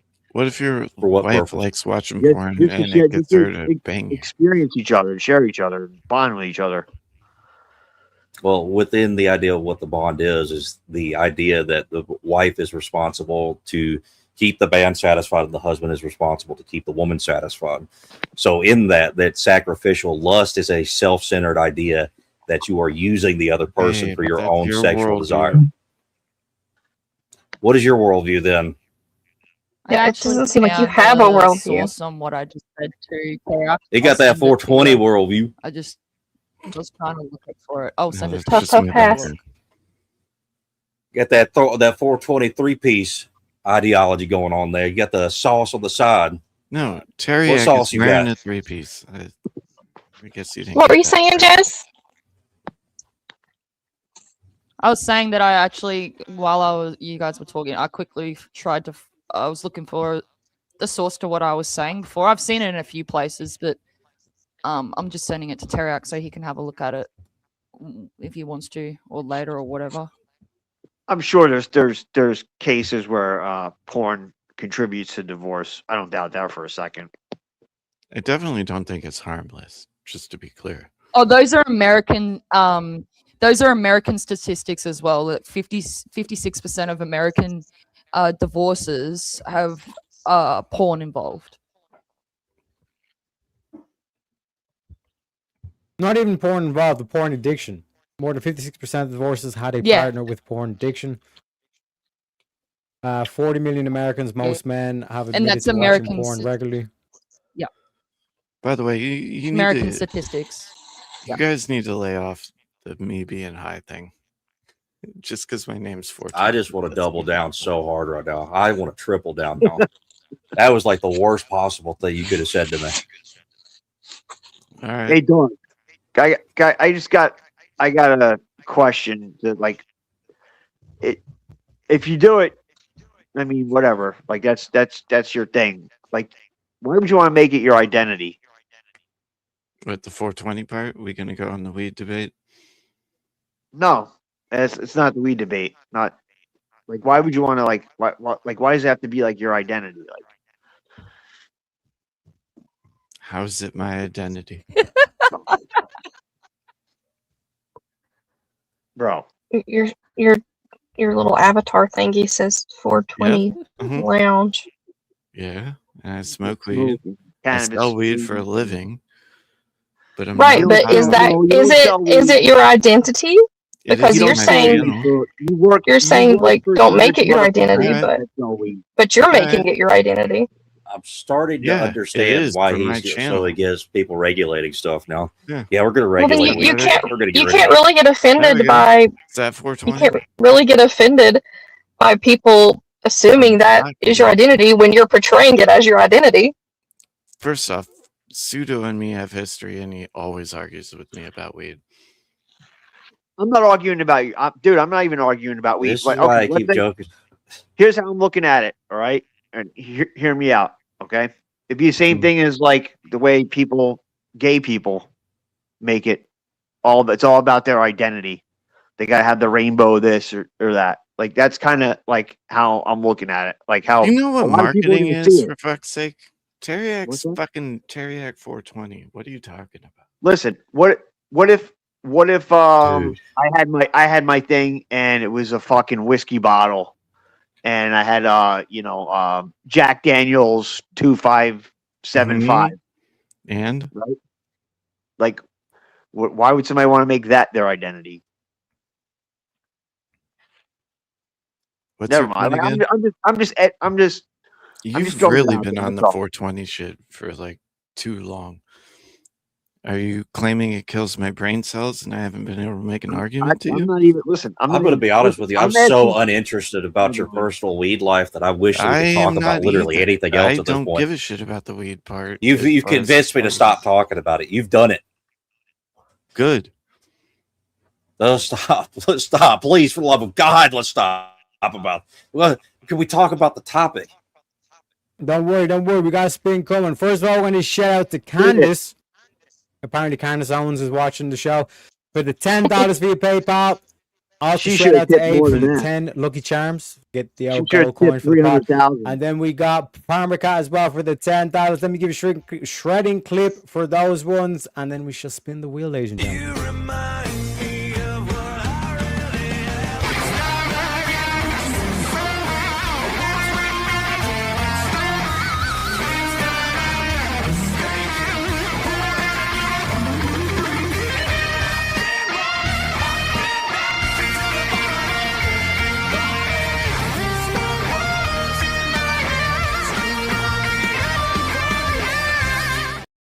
Are we having fun? Yeah, let's spin that wheel. I'm the only one here that thinks Nickelback sucks. I like the clip. Nickelback is a great band, multi-award winning band. Shut the fuck up. Does following and liking posts? Oh shit! It doesn't take off the wheel. 1 second, gotta find. Unbelievable. Oh, my ass. Notice it. Is a high pass sexual partner count a significant red flag for someone seeking a serious long-term relationship? Oh yeah. It is for me. Covered that. Yes. I don't think it's as much. It's prevalent if you're a man. That's what I was saying before. It's one thing I disagree with. Well, it's a red flag for me too. No, it doesn't I affect held me. myself to Now- a standard as I a think man. men and women both should be holding each other to a better, higher standard when it comes to sexual relationships. I think conceding that men could just do whatever they want because they feel like they could coom, No, they should be able I'm to not coom saying more that. is retarded. I'm Oh, not shit, saying is that. I'm this just saying it Teriyaki doesn't affect. 420? It doesn't affect. Yeah. It doesn't affect men to the same degree as it does women. That's what I'm saying. But I agree. Yeah, It you does. shouldn't go sleep around. No, it doesn't. Just to address Yes, those it things, does. first of all, I'm going to keep spinning it if we've already covered it because I didn't have the button clicked. That's my bad. Mea culpa on my end. And Maybe secondly, think I can, the reason why it's Teriyaki 420 on Twitch is because I can't get the name Teriyaki. I've tried multiple times, but I know. Sorry for like calling you out on I've that. checked it. I've checked the username though, but the username's not been used. So I don't know what the fuck's going on with Twitch. Might have to email them. You know what I'm saying? But like I said, we're going to keep spinning. If we get a previous topic that we already covered, like I said, my bad. My mom took time and all this kind of shit, but it is what it is. Should serious couples share phone passwords and have complete transparency on social media and 100%. devices? 100%. Yeah, I think. Yeah, I don't if see a problem with that. Yeah, I like agree. if I'm with somebody, they probably already know my passwords and shit because I'm gonna forget them half the time anyways. You have a password on your phone? I don't even have a password. Fucking open my phone. I don't give a shit. I think they mean like passwords to. Why am I hearing an echo? Is Social anybody else media hearing it? stuff. It could be me. Hell, sometimes like, this is the Is it thing. me? Like sometimes you know, No, I hear it on my voice. Could be me too. No, I don't hear it. No, but like No, it was Farmer It was Cat. me. My I'm bad. muted. Sorry. anybody could get into. I'm sure like my significant other should be able to get into my phone as far as like I got the pattern thing, but as far as like Facebook passwords, if I had social media, which I I don't don't, even have I social have no media. problem. I have no problem with. Are you gonna look at me buying with it. socks on Amazon? Oh no. I mean, I wouldn't even do it for like an issue of like trust or anything. I'm just lazy. Well, I'm if you just like have sometimes to, I that's forget the my problem, phone. right? I'm just like, hey, can I look at? Can I just use your phone real quick? Like, it wouldn't Yeah. be me going through the shit. I'm just like, I just want to listen to some music. I don't want to go get my phone. Yeah, I'd hand my phone to anybody. I wouldn't give a fuck. Good, There's I'll nothing there unlock that my phone and hand it to anybody. I don't I'd give a be shit. worried about. Besides, like financial information, You shit gonna find like that. nothing on there? I don't want people getting access to that. But it's kind of like one of those things. Like, it's something that I think, yeah, that's perfectly. That's something that should be there. But it's also like I don't think that I would ever be in a relationship where I thought I had to do that. Same. If I was already at that point where I thought I had to go through that other I don't have person's a lock stuff, on my phone. then that would be it. Like I wouldn't like I would that would there be other problems beyond the fact that I need to go through her stuff. You ever see all the videos where they got a couple that's out and they go to the guy, it's like, did you ever look at her Instagram? No, I trust her. And they bring up her phone and look at her Instagram and like they see like all the pictures she posted, and usually like it'll say status Mhm. single. Like I also yeah. You're not going to do that. If you're going to fuck around, then you're going to do it. Me looking at your phone isn't going to change that. Well, you would What? at least know. I'd want to, yeah. I would know before. I wouldn't be with somebody like that. Like I don't have anything. I got rid of my Facebook back in like 2015 or something like that. I have nothing. I have a Twitter X, and it's like I never go on it. I don't have anything. Ultimately, I have ultimately, StreamYards what I'm and saying is fucking this: is that it's Look. just if you have the You're should be talking there. I don't think there should be anything off limits for people who specifically are married, at least. And even when you're actually at that point, maybe there's a transition between, like, I guess that middle. I don't know. I try to. I put fucking so If you got much. nothing to hide, there's no reason to hide it. But what I'm saying is this: like there, yeah, There like ain't at that nothing point, to if somebody's hide. asking me for my shit, like okay, whatever, I don't care. Like I'm never gonna hide anything from somebody. There's nothing to hide.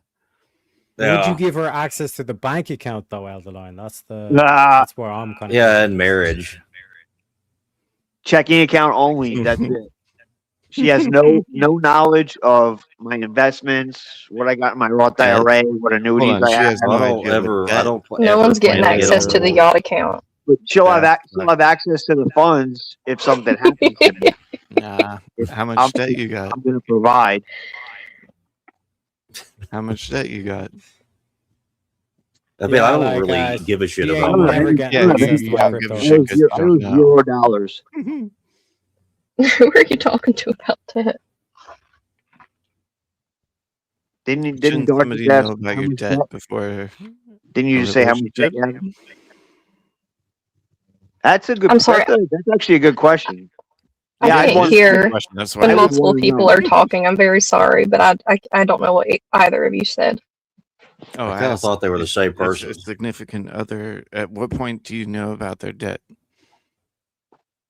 Yeah, I'd want to know early on. Like, if I'm gonna get involved with somebody, I'd be. That's a good point. Like, get involved with somebody and you get married, and then you find out she owes $700,000. Yeah, you definitely want to know before marriage, because then I Yeah, wouldn't certain let debts myself could be do it. Statistically, your who responsibility carries then. the most debt? Well, I would assume men. Nope. I think with that kind of stuff, like it would be fine Shouldn't you to be transparent? like want to about know. debt Me, I before don't like social give a shit media? about money. I don't give a fuck about money, so I don't care if they're in debt, like See, fucking that's billionaires. I don't give a shit. Ah, It's come just something I on. just don't care Come about. on. You don't That's care a about money? shit-ass answer. Come on he now. really No, I doesn't don't. care You don't about care money. I about legitimately debt. don't. I don't Come care a on. fuck debt. about money. I What call if bullshit. Dude, I somebody banned $1,000 somebody in my debt? channel the other day that gave me $20.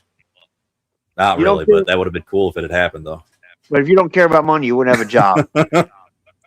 I'm saying If I didn't debt. care about He money, I has a wouldn't have a job to job. I have provide for his family. Yeah, I have a job to provide for my How do you family. not If I was understand? just on my own and I didn't need to work, I would probably just roam the wilderness like a monastic. His job Yeah, is to I think- If I fulfill the could. duty for his family. I So think you'd stuff be like willing to that. Yeah. take on somebody else's $50,000 of debt I wouldn't really care. because you don't care. 50,000. Let me tell you, if she was a really stand-up chick and I loved her and she shared my values and That's simp I thought that behavior. $50,000 would be a small price to pay. I don't really care about the money. I care about the quality of the virtues of the woman. If the woman would have those types of virtues, typically she wouldn't have that type of debt anyways. Well, So the $50,000 is virtues not an unrealistic. Like that could be in America. That could be just What? like a medical bill, and that could be a medical bill. That could be a Or surgery that if you don't have insurance. No, that Or is she not could have I mean, that inherited. is true. I do have somebody. I did have a stepson once that sliced his arm open, went to That's not debt. You can't Atlanta, be and had holding- 190. It is debt. No, it It is isn't. debt. Yeah, it is. So how It does Dart, not It's Yeah. medical debt. No, Dart, it's debt. Dart, let me fill you in on something. You're probably sold on this bullshit that medical bills cannot affect your credit score. It's 100% bullshit. I was a manager at a collection agency. 100% medical bills can affect your credit score and will follow you around for 7 years, just like any other debt. They get sent to collections agencies. They It's up to affect the- your credit score. Yeah, it's Yes. up to the medical provider whether or not they want the collection agency to report it to the Equifax, TransUnion, or Experian. Some do, some don't. So I'm just saying that number really isn't an unrealistic. If there's been an 50 emergency, grand? that's not an unrealistic number. It's not. 50 Yeah. grand? My mom had a $700,000 surgery 2 years ago. I had in January, my surgery was $385,000. Let's say I had Did an you pay issue it? where I got the surgery and then I found out my insurance lapsed. Sometimes you Yeah, got she that paid it. 2 I window. paid it. No, I'm asking 375. I mean, it's I paid the $700,000. okay. Fair enough. But it's not debt. It's debt. It is debt. Money is debt. It is owed. It is owed money. What the fuck, What bro? happens if you don't pay it? What happens if you don't pay it? Just like Mhm. any other debt, it affects your credit score and your financial standing. It affects you from being able to do any other future things with your credit. Like Well, then it's a why debt. is it- They could why also is it that I after you had civilly. $50,000 of medical debt that just disappeared? What's that? What? No, I had medical debt too. This is why I know this. Yeah, some of it will just disappear. You do. Sometimes they just choose not to pursue it, but they 100% can if they want to. Depends on Yeah. the situation. There's Like, also I a whole had- bunch of organizations that will pay off the shit when it goes to collection. You probably Whoa. also have to meet certain qualifications and specifications Exactly. to qualify for those programs. Debt And there are a forgiveness. lot of there are a lot of people in the middle who aren't so poor that they qualify for those programs, but they're too poor to pay for the shit and they're too poor to have insurance. Those are the people that are getting fucked. And those are the people that have the medical debt. I'll give you an example. Okay, I had I got laid off, and we used to be able to bank a bunch of hours. So I'm union, so X amount $9.75 an hour goes towards my health insurance out of every hour that I work. Sometimes you get laid off, winter time, things get slow, shit happens. So it used to be I could be off for 12 months, which I'd never be off that long, but I would still have insurance coverage. They changed it. You can only bank so many hours. So I was laid off. I wound up thinking I had insurance coverage. The way your employer reports the hours, if they report hours in May, that covers July, August. That's for August.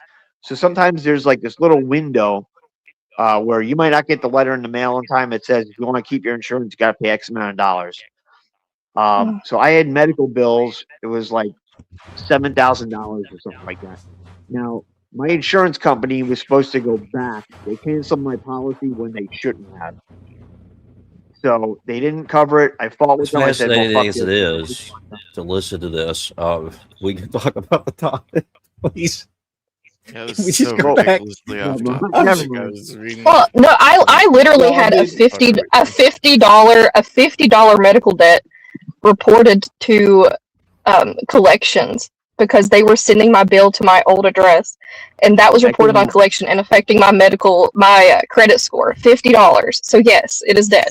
They will fuck. It is debt. They'll fuck you over. I so don't how know. much debt The do you thing have? is, like, oh my god, dude, you're driving me crazy.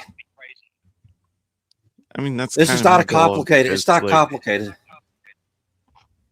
Okay. Make it uncomplicated. How much debt It's do debt. you have as a It's human? debt. It's debt. You should pay it.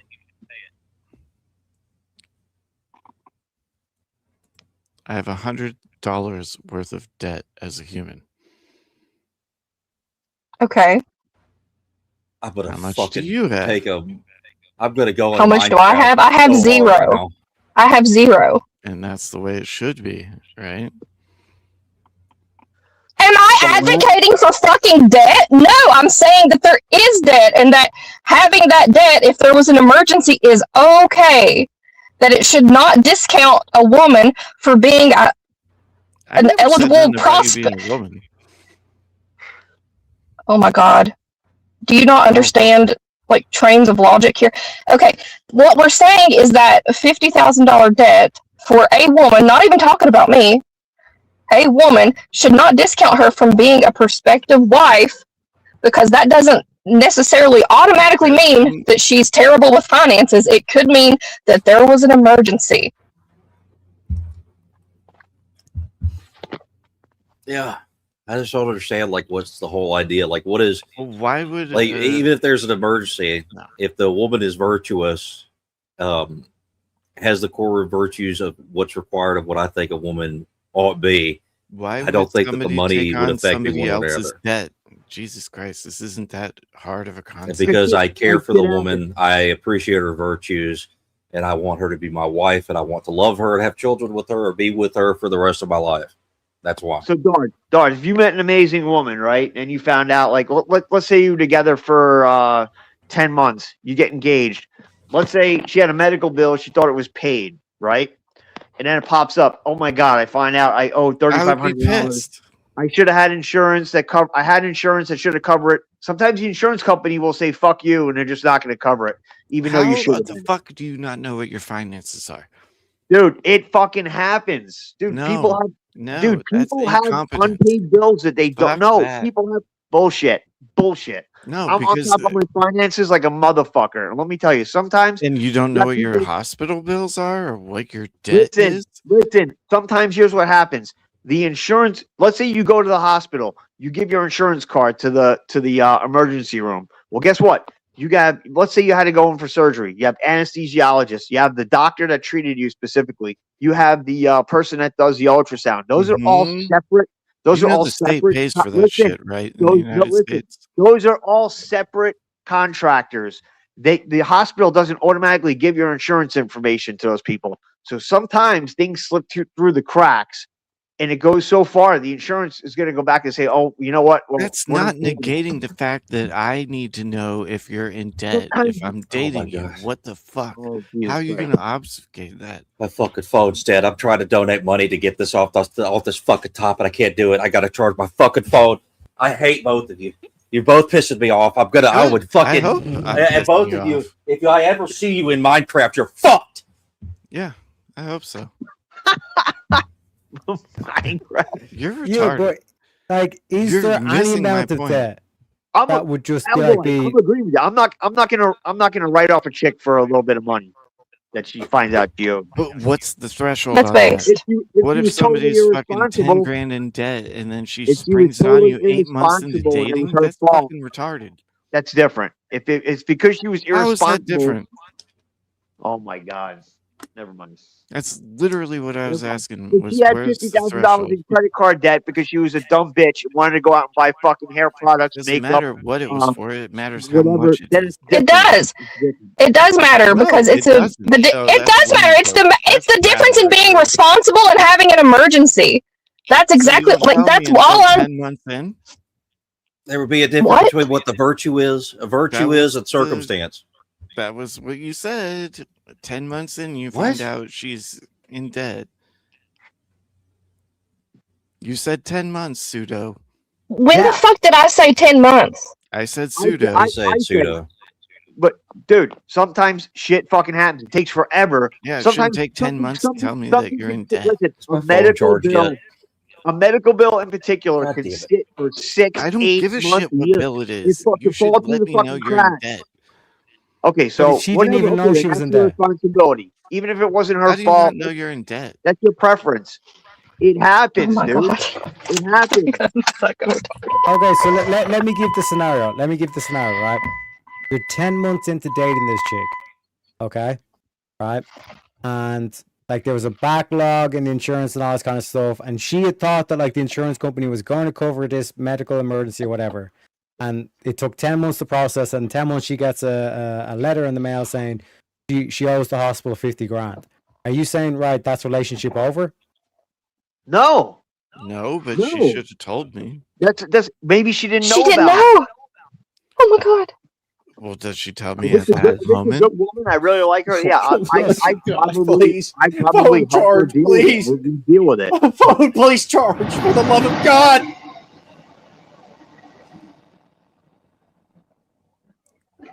So like she walks up to you with the letter. She's just got the letter. She goes, "Sweetie, like I'm 50 grand in debt. Are you helping her pay it? Are you breaking up with her?" I'm not breaking up, If, but if I'm it, like, if what it was the a fuck? situation How where do you it not wasn't, know this shit? if it Well, wasn't that's due to her being the prompt. Is it a deal irresponsible, breaker?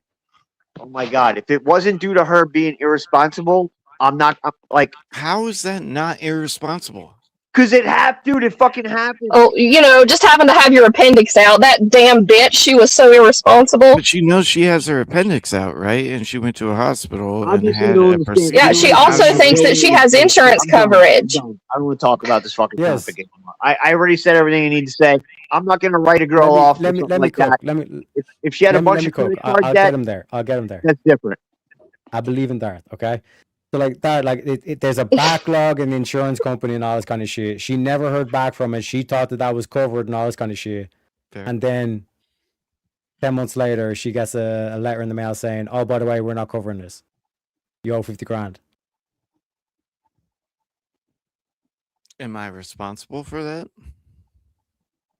Now, stop trying to dodge it. Like, are you saying that that's a relationship? No one's saying over? you're responsible for it.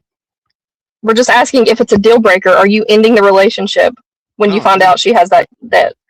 Okay, that's the prompt. That's the prompt right there. And she checks all the boxes. She checks all the boxes. Prompt is phone. Hey, we wound up down move this to road. this move to this Financing. topic because you wanted to fucking talk about debt not being debt, so then we evolved into debt conversation. You wanted to talk about bank account passwords. You brought it up, so that's how we're here. I never said bank account. Financial? Did you say my financial? fucking Okay, Sorry, sorry that I conflated bank account with financial. All right, let me break this down for you. Break it down for us. Do it, Please do it. Do it. please, because I'm not on your level. Would it be fucked up to find out that somebody's in debt when you're dating them, and then all of a Yeah, sudden? are we talking to it's Kieran? on Hey, you? are you Kieran? Did you fucking disguise yourself and just turn into Kieran all of a sudden? You've gone into the same fucking loop for almost found 30 out. minutes. Is my fucking phone charged? No. Hold What on, has happened? let- Why is it this dead? Let him break it down. Break it Yes, down for please. start. I want to Am I hear it. respon- I want to if I'm understand it. dating you and I find out you're in debt, am I responsible for your debt? I never said it was a deal No. breaker. No. You did say it was a deal breaker. No, I did not. You said, yeah. said it Oh, was you fucked were up. responsible. This is what Who the happened. fuck It were was- You were saying acting you squirrely about it. You were acting real squirrely about it. Yeah, you were. Was I not You were clear being right so then? fucking Right squirrely. then? You were Was I climbing not up the clear? tree looking for Kieran's nuts or something. You acted just like Kieran right now. I don't like it. Dodgy. I'm uncomfortable. You're in the upside down. You can take a hit. I don't like this. I'm scared. Take a hit, motherfucker. I'll- If there's I'm good. I anybody don't that need should to. I don't smoke weed, weed it's anymore. I've Elderline. quit for Yeah. almost a year now. This is Aldeline right now. I'm scared to death. I'm frightened and I don't know what to do. I'm confused and I want to go home. But just replace want to go home with I want to charge my phone.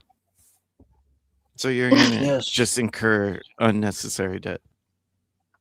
Who says you're Nobody has incurring it? said that you're responsible. God. Oh my God.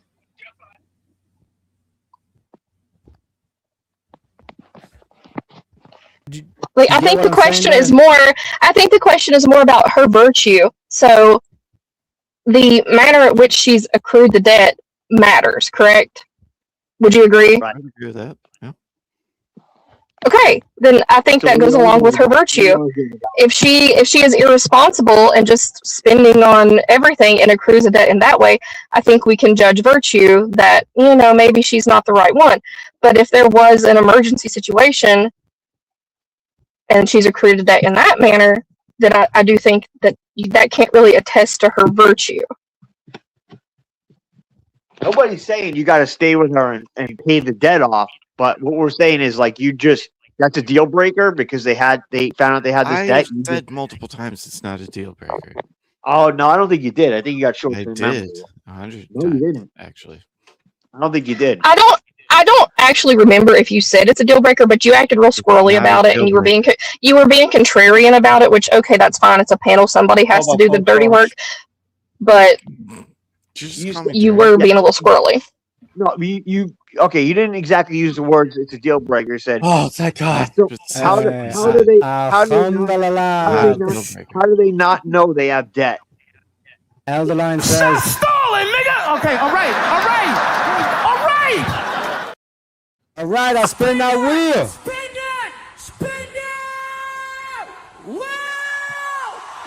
Ladies and gentlemen, should men and women have different roles when it comes to initiating contact, planning dates, and showing interest? Yes. Yeah, the men should do the majority of that. Doesn't mean women can't do, but they should do the vast majority of it. Yes.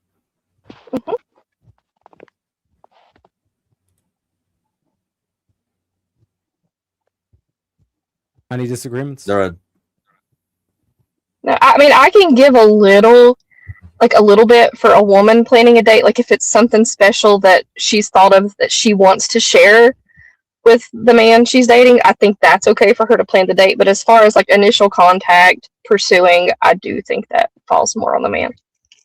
No, because a woman's gonna be like, "Hey, there's this expo on trees and flowers, and we're gonna go learn about." Hey, Farmer Cat, where do you want to go to eat? He's asking you out on a date, Farmer Cat. I'm not. I'm just pointing out that you can't answer the question. What? I mean, you guys trusted women back in the garden to choose what you were going to eat, and you see what happened there. Right now? Oh my God, you can't answer the question. Applebee's, or do you want like Jack in the Box? You want a Baconator? Wherever they got wings. So well, I already know. Okay, the answer to the question is gravy biscuits. So, anyways, moving on. I think we all agree, right? Like, this is what I'm saying in terms of like, why would men ever ask the woman, "Where do you want to eat?" Right. You know what I mean?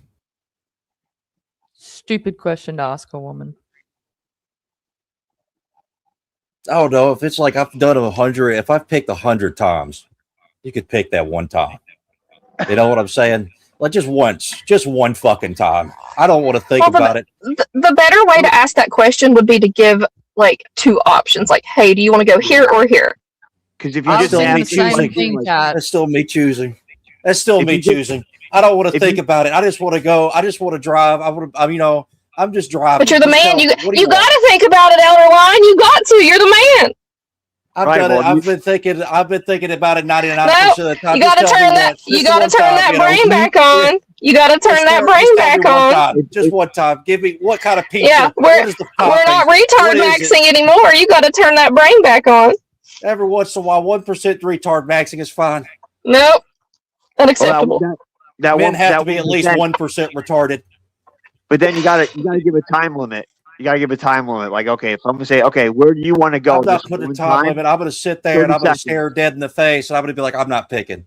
They got 30 seconds. Make this to us. This is you. This is on you. We'll sit here all day if we need to. Okay, fair. This is why, like I said, more people should be on the carnivore diet, because then there's no like, oh, where should we go? We're going to the steakhouse. I don't give two fucks. We can go to a steakhouse. Fuck the steakhouse. You $50 for a half-ass fucking steak that comes from the supermarket. Fuck that. I'd rather make it my own house. I'll just get a couple steaks from the neighbor's farm next door. do you really think that like when you're bringing a woman on a date, it's about like the price of the food? No, it's not. It's not. But guess what? Him as a chef, it's probably about the quality of the food. So he probably wants her to have a good experience, like her palate to have a nice experience. If she's worth it, if she's not okay with, all right, let's go back. Let's go to my house and I'll cook you a meal. Then, and I get it. Women are paranoid. There's a lot of psychos out there. Yeah. I don't know about that one. But you see the way like Kat like mentioned the key word there twice, right? Women want the whole like to go out to a restaurant, all kind of stuff, for the experience. Yeah, like women I literally want to go to a get it. restaurant just because of the aesthetic of the place. They could hate the fucking food, but they just love the aesthetic. Okay, so like sometimes we like to get like kind of dressed up fancy and look good for our man, and going out to a nice dinner gives you excuse to do that, right? I'd rather go to a concert. I'd rather go to a concert than spend $500 on overpriced food. Who's that for, though? Is that for you or is that for the man? I think it's for both. No, I'd be happy sitting in my car eating a Baconator with you. Yeah, so you wouldn't appreciate your wife like looking hot as fuck, eating a steak across from you. You wouldn't appreciate that. To be fair, the privacy of my own home. Yes, we're talking about. Yeah, when women go out and get dressed up, it's usually for other women. Or there's certain kinds of dresses. There's the in-house only dresses and the dresses that oh my god can be worn outside. But if I'm saying if I want to see my wife looking sexy as fuck, it better be within the home. Okay, well, initiating contact implies first date. She can look hot as fuck at dinner. Yeah, classy. She could look hot as fuck. She may be looking hot as fuck by default, right? If I asked her on a that date, could just be the default. But I'm saying a hot as fuck dress that implies a lot of things. I didn't say her tits are going to be out on the table. To be fair, Dart's got a good point. We did go off the rails. The prompt is initiating contact, planning dates, not when you're married. Yeah, first date. If we can eat a Baconator in my car and have a good time, I know it's going somewhere. And then I will take the effort. The Baconator is going to her running to the nearest Porta John. It doesn't have to be. Maybe she wants a chicken sandwich from Wendy's. I don't know. Either or. Fuck that fast food shit. Can't do anything more than a junior bacon cheeseburger at Wendy's. That's not true. I'd buy you triple Baconator. Fast food shit. No. Not you specifically. It's too much. It's too much. If I'm doing fast food, it's going to be In-N-Out Burger, and we don't have that. Whatever. That's not the point. The point is that it's not what you're eating. It's that you're doing something together, and then you can gauge a person's personality, right? So if I can do that on a first date, then the next time maybe I would want to go somewhere fancy. You know what the perfect friggin' first date is? If the woman's worthy, going to a fair. Oh, I agree. Get a funnel cake and shit. I don't know. I might get grumpy if I get all sweaty. I'm gonna get grumpy. I like going to state fairs. Watch a fucking tractor pull. Go on some rides that, like put the fear of God into you. It might go off the rails and you might die. Exactly where I live, actually. If I get sweaty at a fair, I'm going to get grumpy, and then I'm not going to be on my best. At my best, I'm going to be grumpy and not happy. On the farm, do you not get sweaty on the farm? Yeah. Yeah, but I don't want to do that on a first date. I still think what Pseudo said. I don't think it do. Go to a fair and watch a tractor pull on the first date. Do you know what? Oh no, tractor pulls are fun, Teriak. If you come back to the States, if you come back to Texas, you got to do that. You got to go to a rodeo. Like you need to go to a rodeo. That shit's fun as hell. At the state fair where I live, like 20 miles from my house, they do demolition derbies. It's fucking hilarious. Oh, demolition would be my like a figure 8 derby. We have those as well. Yeah, demolition derby is awesome. You watch a bunch of idiots just smash into each other in the car. My Baconator theory totally. Monster truck show. We could go to a tractor pull and eat a Baconator, a junior Baconator. I'm just naming all of the like white trash things, and Teriak's face is just like, what? I think. Maybe we go to the opera. Maybe we go like Lisa or some of that. I see it in you, Teriak. You could embrace the white trash. You could do it. The opera. We'll get you a Wait, cowboy hat, belt buckle. Did the guy that says This the is the woman? classic. This is the classic Southern boy wholesome date, right? McDonald's and church. That's what you do. That's the best opening date of all time. Did Teriak, the man that says a woman should pay for the first date, just suggest going to the opera? Yeah. You know what that's going to cost? Pay for it. I know. That's why Terry tried to see some free operas. That's what's happening. Yeah, get a bit of culture, a bit of couth. I've not been to the opera, but I do like to see Broadway shows. I do enjoy that a lot. I've done the opera. For first date. A fucking tractor pull versus a Broadway. Which would you prefer, Kyle? Which is a better first date? All day. Tractor pull all day. Yeah. You can't really talk much during. You can't really talk much during a Broadway show. So if you're trying to connect with the person, probably the tractor pull. Motherfuckers, why are you bringing people on dates that you have no connection with? Why are you wasting money? No, I mean like if you're just like still trying to get to know each other, like on the first date, like you know baseline information, but you're like talking about more like depth of your interests and this type of thing.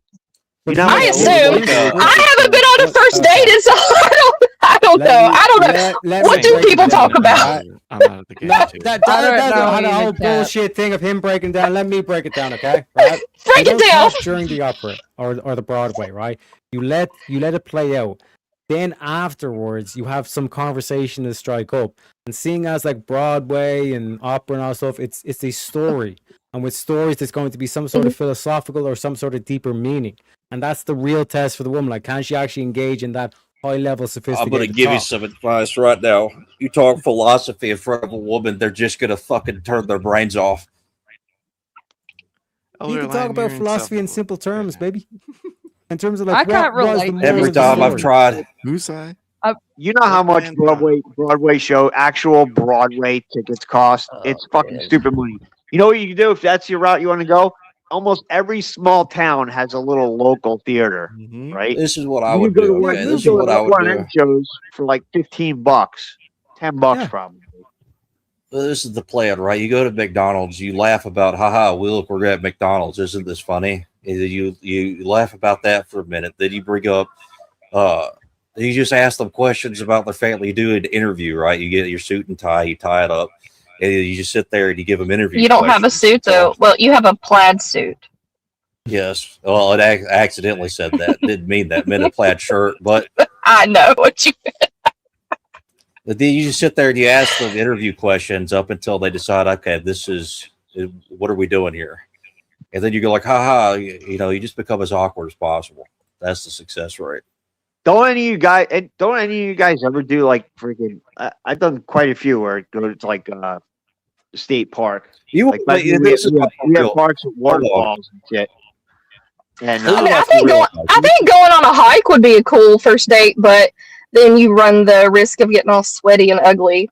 So this is the thing. Like this is the actual way to set up a good date. You find somewhere that's something that's interesting enough, but not like dominating enough to be like the center of the point of the date. That's why things like going to a tractor pull or to a rodeo or something like that, something that's maybe a little loud, a little cool and interesting to watch is fun. But the ultimate part would be like trying to ask questions, engage in conversations, and make jokes about stuff, trying to understand the other person as much as you possibly can. I think if you're going on like an opera date or something, that would be like you just need to go get a Baconator. I don't know why you're still here, but anyways, but like an opera or something, I would say that's like a 4th or 5th date type of thing. That's like a cuddling date. I just came up with a genius idea for a first date. You want to really feel out a person? Go to the ghetto, right? And you sit there in your car and you pull outside like the local freaking check cashing place or convenience store, and you fucking see the reactions, and you talk shit on the fucking trash walking in and out. Oh yeah. You just make the woman make sure that she never comes back ever again. Hey Betty, how did your date go on the weekend? Oh, great! He brought me to the ghetto. What the fuck are these suggestions? You know, the I entire retract. time she already does. Shit talk on people. I Shit retract the quality. hike suggestion because, like, I don't want to get That was a unalived joke. on the date. That was a fucking joke, by the way. Well, yeah, she's Well, I've only fucking been hike with through the one projects. dude in my adult life, and like my kid's father, I was with for 8 years, and I met him when I was 20. Only guy I've dated as an adult, and I was his next door neighbor. So like I was the girl next door. Yeah, it's easy for you. It's different for us. So you just naturally knew, like, you guys kind of had a natural getting to know each other process. The girl next door to Yeah, me well, it was 5 like 300 pounds. it was because we're like I lived in the country, so it was like you sit around a fire, you make food, and you talk, kind of shit. Like that's kind of what we did. There was So no who like initiated? Was it you or him? who me going by the actually. project. Well, like who came up to the other person and started talking. It was me. So you initiated the contact. Yeah, but from what I got told afterwards is that he already had his eye on me. I just didn't know it.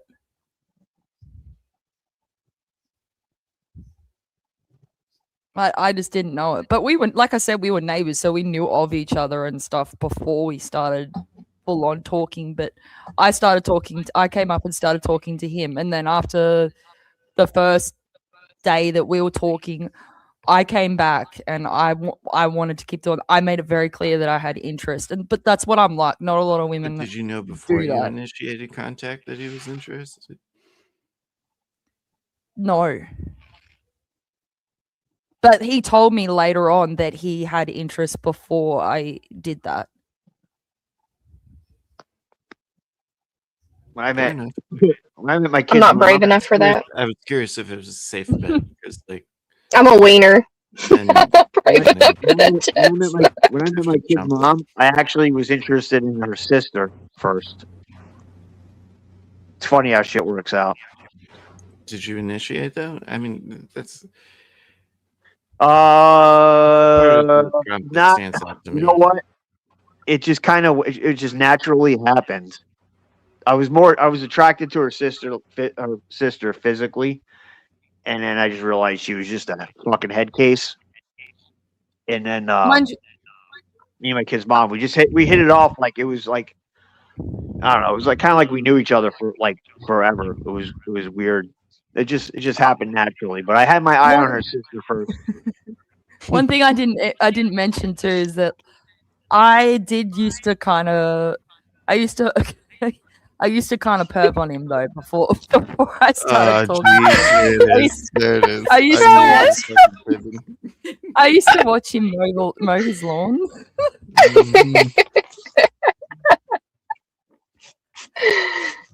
And then one day I was like, oh, I should go talk to him. So I did. Gross. Anyways.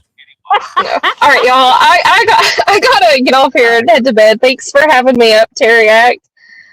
Nice to see you, Jess and Elder Lion. Nice to meet you, Pseudo and Darth. Have a good I one. thought you were saying nice to see me. I was like, what the Make fuck? sure you turn the air conditioning way down so you don't sweat while you're sleeping because you don't like sweating.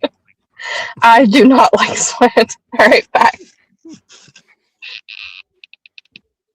Have a good one. But you think that women don't suss out guys and like, oh, should I talk to him? Should I not? Like that's what I did for a little bit before I actually had the guts to go and talk to him. I don't know if I've had women initiate contact, with him but for I 8 never years, I never too. wound up dating them or like being in a relationship with them. The point I was I trying met to him- make is that I met women him when I was generally 20, don't initiate and if I they was with don't him know. for 8 years. Yeah, I know that. We did know it of each other. Like he wasn't a complete stranger. We knew of each other. We just hadn't actually talked. And like I was 20 when I got together with him. It was like a month after I turned 20, and I was with him for 8 years. And I had 2 kids with him. But did you know he liked you before you initiated? No, she No. said she didn't. No, she said she didn't. But this is the thing. Like, my theory is that men will typically make the first move, but women put themselves in the situation for the guys to make the first move. Yes. But Yeah. then Kind of what I was getting at. In a round. Mind you, the deeper question is who's I technically should- making the first move. I should clarify too, though. Like, I initiated it, yes, but he still led the conversation and led everything. And if he didn't do that, it wouldn't have happened. Like, it wouldn't have gone past that first conversation. Yeah, a lot of men are clueless. They don't recognize women flirt differently. Like a lot of guys just don't know how to read it.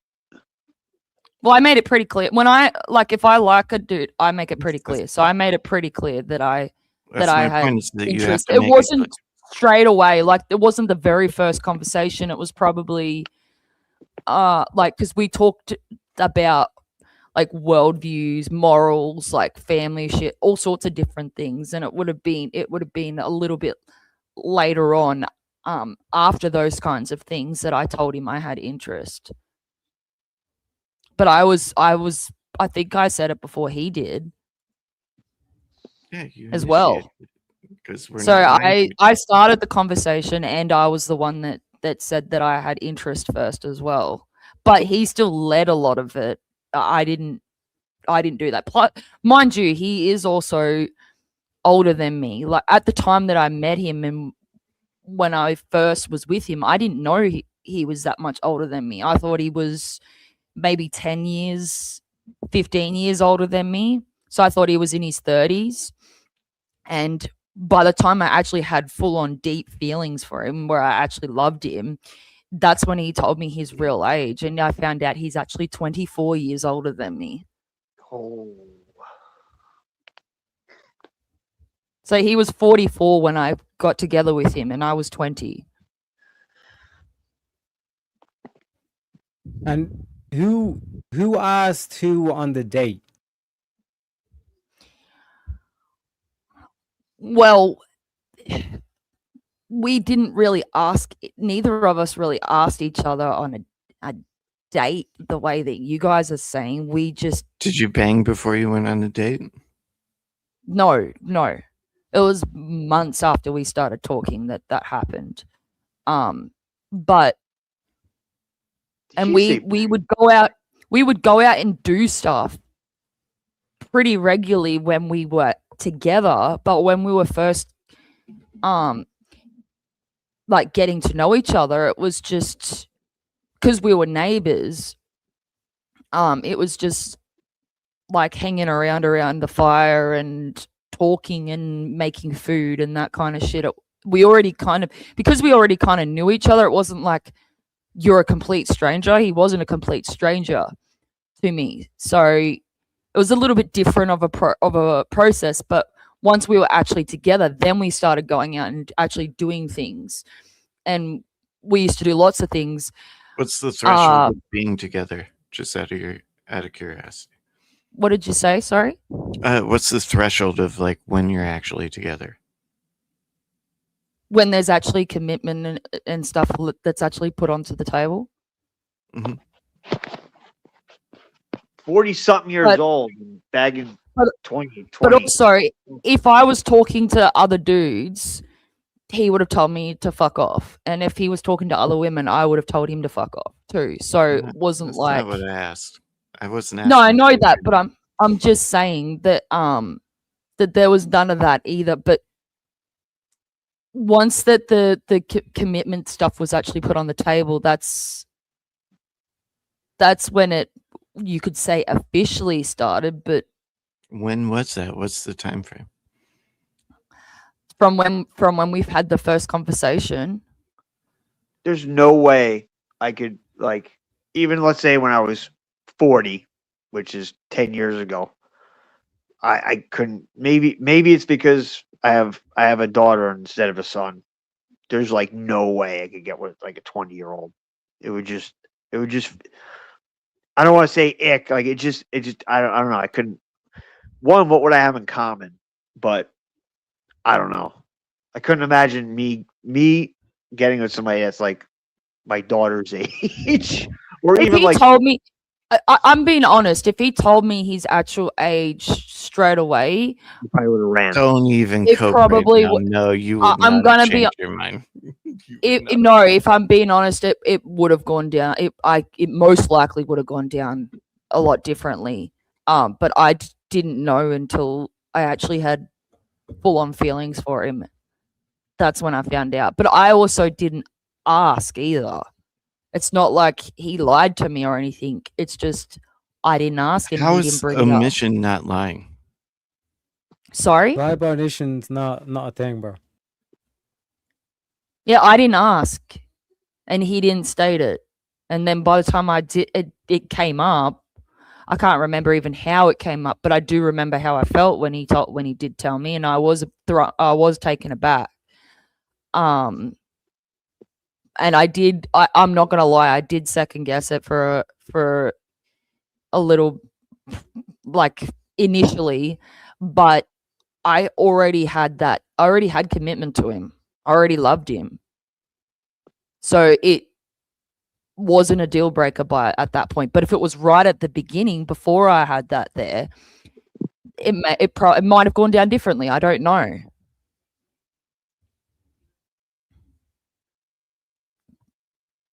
So yeah, you're talking about dates and stuff like that. He's the only guy I've been with as an adult, so it's hard. I've never been on that first date bullshit. I've never done all that. It was a completely different process with him, which is what I would relay back more to courting than dating, because there was vetting involved. Like we both knew people that knew both of us, and we both knew of each other before it happened. And then there was a process of like, if we're on the same page with values and morals and all these other children, all these other things, before it got to that, before it got to us actually being in a relationship. And then we were in a relationship for 8 years. The two things. First of all, lying by omission, that's bullshit, Dart. Fair enough. Like what you're saying is, it's like you could say it's like deceptive, or there was like things, but if you're not asking the question, all right, like you can't claim that the other person's lying or that that's a lie or whatever. You know what I mean? The second thing as well is, oh yeah, what fucking Pseudo said. Like let's say that the 20-year-old is like Trump supporter, Republican. Like she doesn't do trades, but she's very interested in trades, or like technical engineering shit and all that kind of stuff, versus a woman your own age, but she's a communist, fucking like she's interested in knitting or some fucking crazy shit. Do you know what I mean? There's one detail that I've left out, and that is that he's 2 years older than my mother.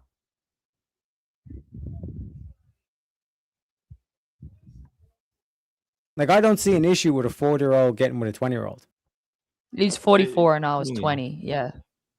But when it comes to initiating contact and whatnot, I think that could get a little dicey.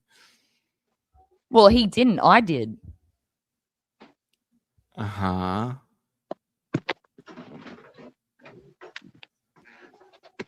Yeah, I don't see an issue with the age gap either. I'm just saying, like with me, I couldn't picture it. Maybe there'll be a situation where, like, I don't know. Like, yeah, obviously I'm attracted to younger women. Every man basically is, but like I don't know. Like I look at a 20-year-old as like a kid. You know, like even like 25, because like my daughter's 23. My daughter will be 23. I don't know. I think that kind of changed it for me. But I don't have any. I don't think there's anything weird. I don't see any issue with it though.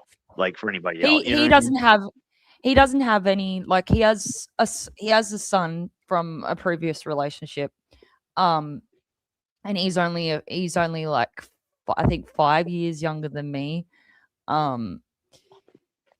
but he also has never dated another woman that's that much younger than him either. So it's not something that either of us was looking for or sought after. It just happened. So would you say it's totally unrelated to the reason why it didn't work out in the long run? The age difference and everything? The age difference, that's unrelated, yeah. Okay. I actually thought there are good reasons why I can't speak publicly about that, and one of them is respect for my children. I don't want my children ever seeing me talk negatively about their father online. I never want them to see that.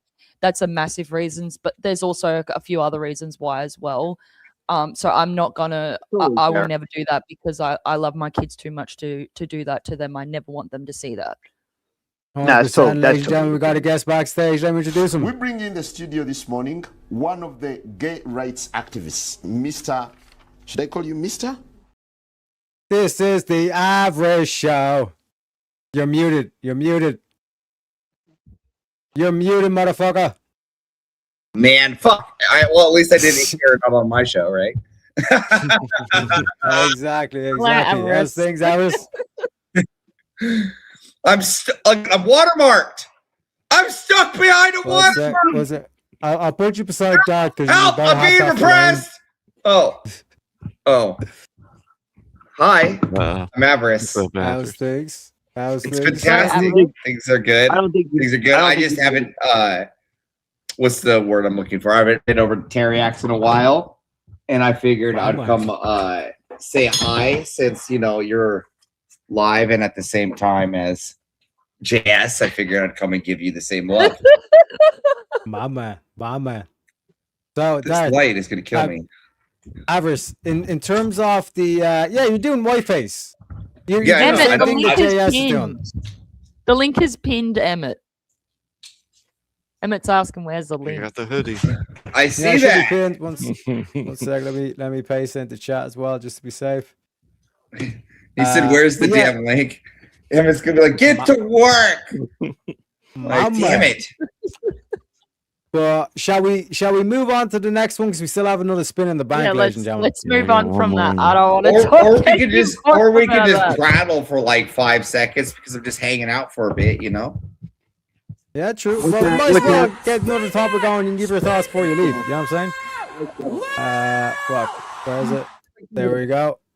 I think he just meant move on from talking. Okay. Unless they're paid. My children's father. Then thank you, Terriark. I appreciate that. I don't want to talk about that all night. We have last night on we bring in the studio this morning one of the gay rights activists, Mr. Should I call you Mr.? Mr. Emmett, welcome to the show. It's ma'am. It's ma'am. It's ma'am. Hello, Emmett. I'm still so disappointed that Premonition decided to just fucking bail out and go to bed. That really. Oh yeah. Anyways, is strong physical attraction the top priority when first meeting someone, or can personality and compatibility overcome average looks over time? What do we think, ladies and gentlemen? I take the latter on that. If there's not strong physical attraction, it's never going to get past that stage. Well, for women, I think the personality and compatibility matters more. That's why you see hot women with guys that are not as attractive as them, because our priorities when it comes to looks is a lot different. Am I on Jess's side on this one? Am I I believe you on that. No, I agree with Jess on that. There was one topic yesterday on Verbal Combat. Y'all didn't fucking take it. I'm a little fucking disappointed in y'all.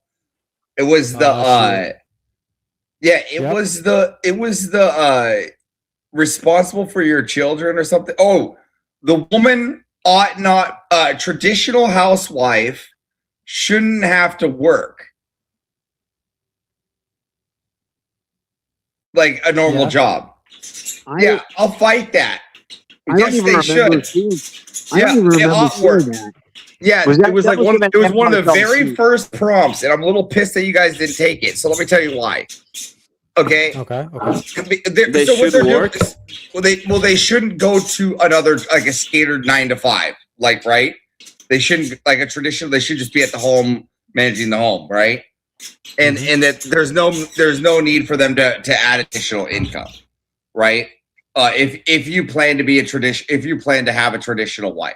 Right. Okay. Let me give some pushback against that. Okay. Okay. Kids got to leave sometime. What then? Kids got to what? Kids got to leave the house at some point. Look at you. Still got 22 years left on those fucking wheels. All right. Well, get your ass back to work. All even right. before the kids. 18 years, the kids are gone. Get the fuck out. Get to work. What are you talking about? You guys looked at such a small window. The traditional housewife, 18 years of that tradition. The trad wife is an everlasting effect of a long-term relationship that lasts longer than 18 years. What about the other half? Get to work. Yeah, you're absolutely missing the point. Yeah, what about a that. multi-generational home where the families again once they're in first or second grade, all you gotta do is drop them off at the fucking bus. Again, then you're adding to multi-generation when you're done. The multi-generational money is so that she can be the traditional housewife when the kids are being raised. And then get your ass to work and refill the fucking coffers. As a man, I would. Alvarez, you're still missing the point. Okay, by the time the last one is about to leave, the little ones, which are the grandkids, are getting in. Who's got the fucking bird? Yeah. Yeah, so if you're talking shut the fuck up, okay? You don't understand about your multi-generational families. The reason why the grandma is supposed to be there is to help. And enjoy the fucking grandkids. Again, you're not a grandma yet. During the 18 get out, there's still a 4-year gap. No, because the first one you gotta have like 4 or 5 of those little runs. So by the time the 5th gets out, you already have the first grandkid. Again, that is a possibility that could exist. That's not a possibility. It's an ought. If led by we're talking about odds, we're talking about what you ought to do, not what is possible. It proves that being a grandma is still possible to do a book, or you can go work a hobby store. My grandma went and worked at the thrift shop. I don't have a problem with them having hobbies and doing things for the church, or being part of traditional stuff. That has nothing to do with what they ought to do when it comes to being there for the family. There's a support structure for the family. If you're gonna be with the traditional idea, yes, they are supposed to be that, the traditional structure. Well, yeah, I'm just telling you that they can get their ass to work.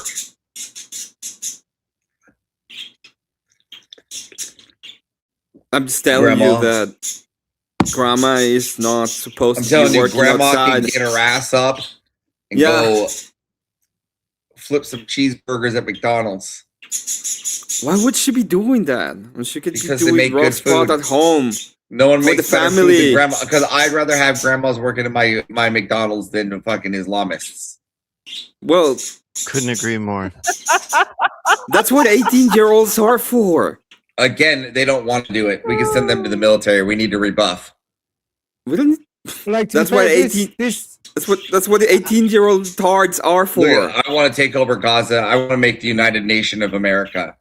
I want my grandma working as we need to rebuff Walmart. Why the fuck do we want to have goat country? I don't understand that. Oh, I can tell you why. Why? Oil, and we all know my love for oil. I want all the oil. It's a fucking city, dude. Again, I want all the oil. I want it all. I'm a greedy There's no person. oil there. Emmett, what's my name? Ava Rice. Yeah, exactly. You like rice? Why are you not going after China, Mr. Rice Man? I mean, I am. That's why we need to rebuff the military. What are we not going after China instead of the rice? I've never said we shouldn't. We ought to go after China once we rebuff the military. Well, technically, could you make the argument that America technically is going against China because if they're two allies, you know, Iran and Russia, they got Ukraine fighting Russia, and then they got Israel fighting Iran and all this kind of shit. So they're just basically like locking down the enemies, and then America's going to be like. I think Emmett's not looking big enough, just on a scale. Like you guys always think just so small, right? You got to come out bigger. I want my god. I wouldn't want my grandma to be in fucking McDonald's working. Again, I think that grandmas make tasty meals, and I think that all Americans deserve some tasty meals. At home, and grandma ought to be cooking them. At home? No, at McDonald's. McDonald's is home. What are you talking about? McDonald's is home. What? Yeah, you fucking look, 90s kids, abandoned children, still journeying for grandma McDonald's. Listen, if grandma's back at McDonald's, maybe we'll get our play places back. I don't know if I want play places back, but hey, you shut your mouth over there. They used to put GameCubes in those things. McDonald's has some of they used to put GameCubes in those. I still have play places at my McDonald's. I don't know what you're talking about. Yeah, well, it's not my fault. Your McDonald's, yeah, I have them. It's not really a McDonald's franchise, and it's called McDonald's.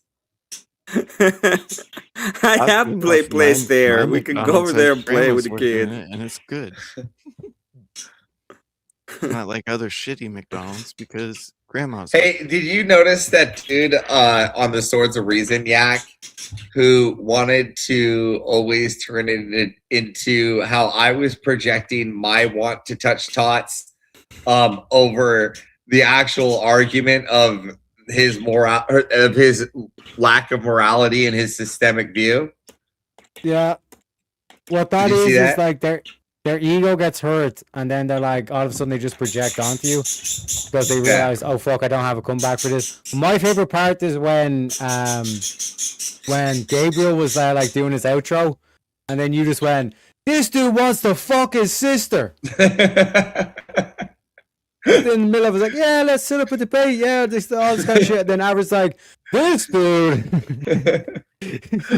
Look at I don't know if you met him. But the Pawn, I met the Pawn IRL 3 times. I've met him at everything. Like the funny part is, I don't know how to gauge the guy. I knew it was going to be a roller coaster. That's the first thing I put. It was this is going to be a roller coaster.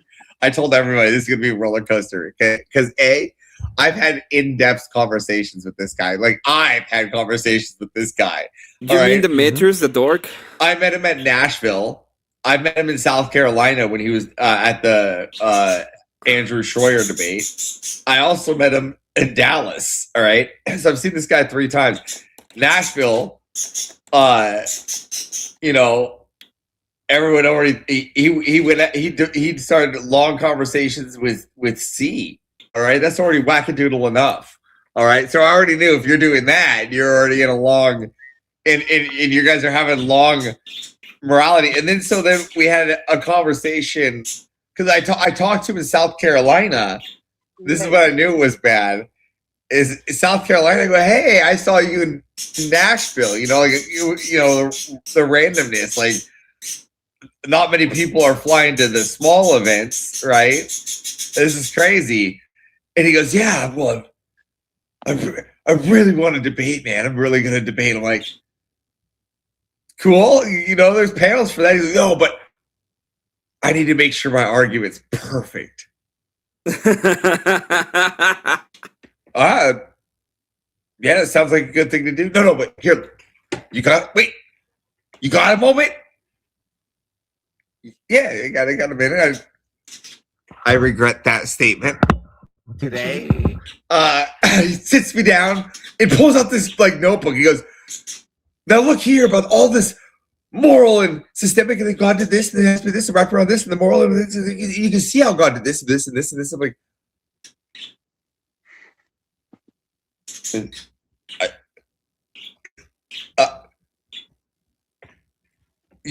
Muhammad, you took everything and put it into one. Muhammad 2.0 has risen, people. I have found Muhammad 2.0, and I'm like, this guy's wrapped it all into one in his notebook.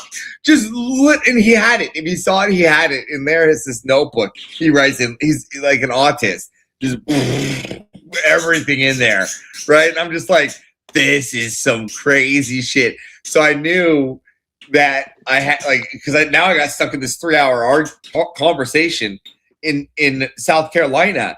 So I now go to Dallas, and there he is again. And this time he's in that right by the entrance. He's in the that little that glass area, like right by the sliders. You know what I'm talking about, where the little couches are?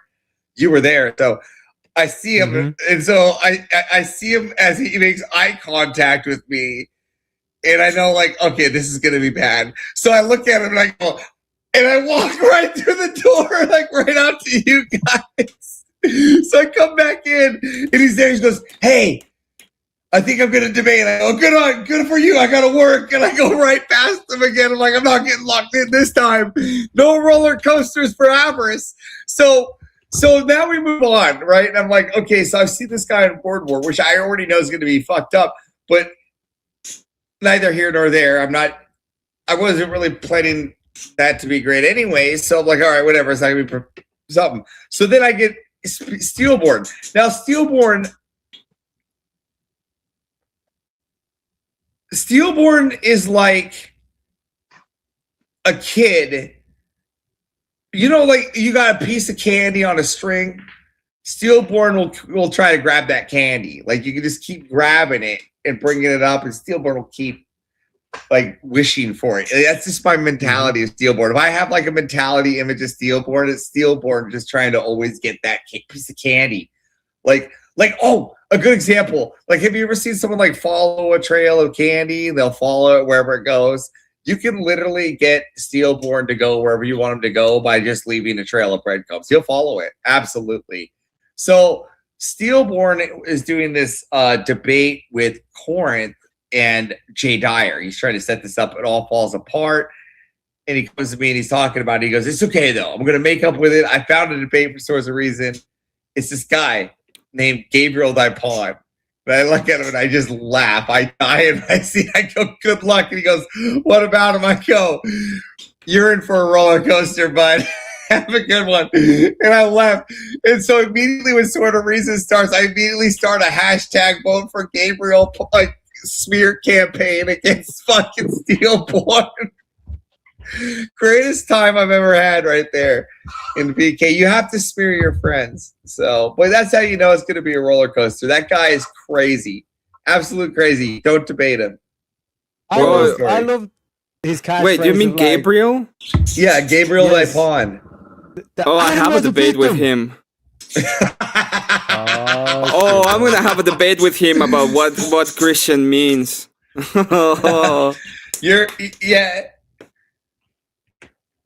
Force it. We're fucking entertainers, dude. What do you want? What do you want us to pass time? You want me to play with my dick to pass time? You want me to whip my bird out here on fucking camera? Is that what you want? Is that what you want?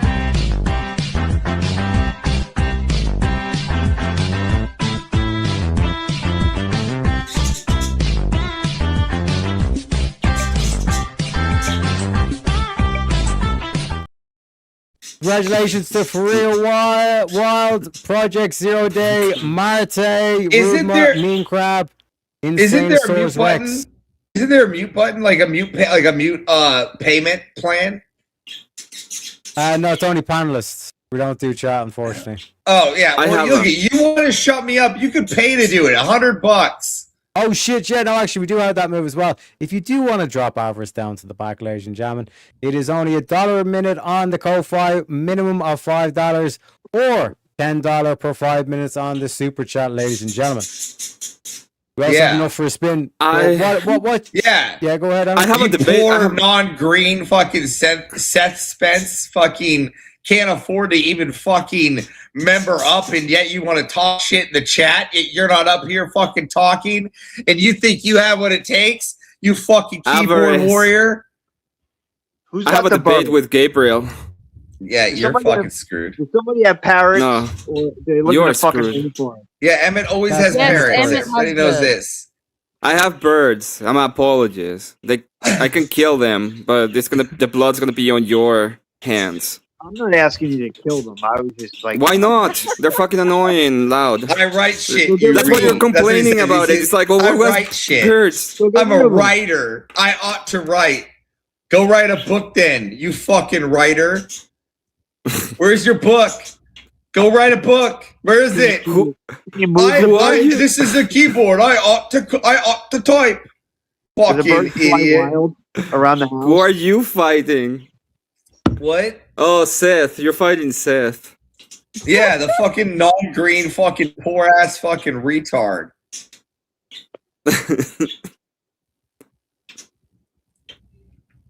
Can't even afford to mute me.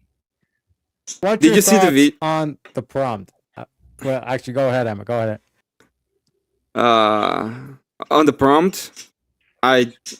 Listen, Avarice has a wife, so that is enough evidence that a personality and compatibility can overcome. Which I mean, money by that can overcome average looks over time. Appreciate you, Spartacus. Like I said, he asked nicely. You know what I mean? But like, I think we have like this kind of like I guess you could say like virtue signal, where it's kind of like, oh, like personality is like not important whatsoever and all this kind of stuff. But I think attraction, like in terms of the physicality, is an important thing. You know what I mean? Because like if she's the first thing, it gets you in the door. If I'm like completely unattracted to a woman, it's not going anywhere. I think if a woman finds a man completely repulsive physically, it's gonna be the same thing. I mean, unless he's like filthy rich, but then like, really, what does that say about the woman? It's gotta be some level of physical attraction. Yeah, but physical attraction for women is different to men. The standard when it comes to physical attraction is a lot different. It is. It's like a lot of men find Bruce Willis attractive. It looks like, he got hit in the face with a frying pan. Well, it's a good reason of why we see lots of very attractive women with men that are not nowhere near as attractive. It is for that reason, is because the standard for women when it comes to physical attraction is a lot different to men.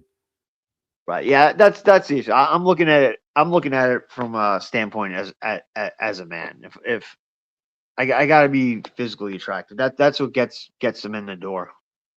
Well, you're not completely wrong. That women's, if she thinks you're repulsive or creepy and those kinds of things, and that can be just your physical looks, then yeah, she's not going to pay interest in you. So there is still a standard of physical attraction there, but it is not comparable to men's physical attraction standard. It just isn't. And that's why we have so many of those examples of very attractive women that are with men that physically are well below that attraction level, like compared to their woman that they're with. That's why there's so much of that, is because of that difference. Yeah, when it comes to women, like, I mean, if I don't at least like their face, it's it's not going anywhere. But yeah, I get it. It's different. It's different for women, I guess. Well, like where I was going with it is that like how a person presents themselves can like give away a lot of information of who the person like is. So like, for example, like if she's like morbidly obese and all that stuff, it's like she doesn't have like a lot of like discipline when it comes to food. You know what I mean?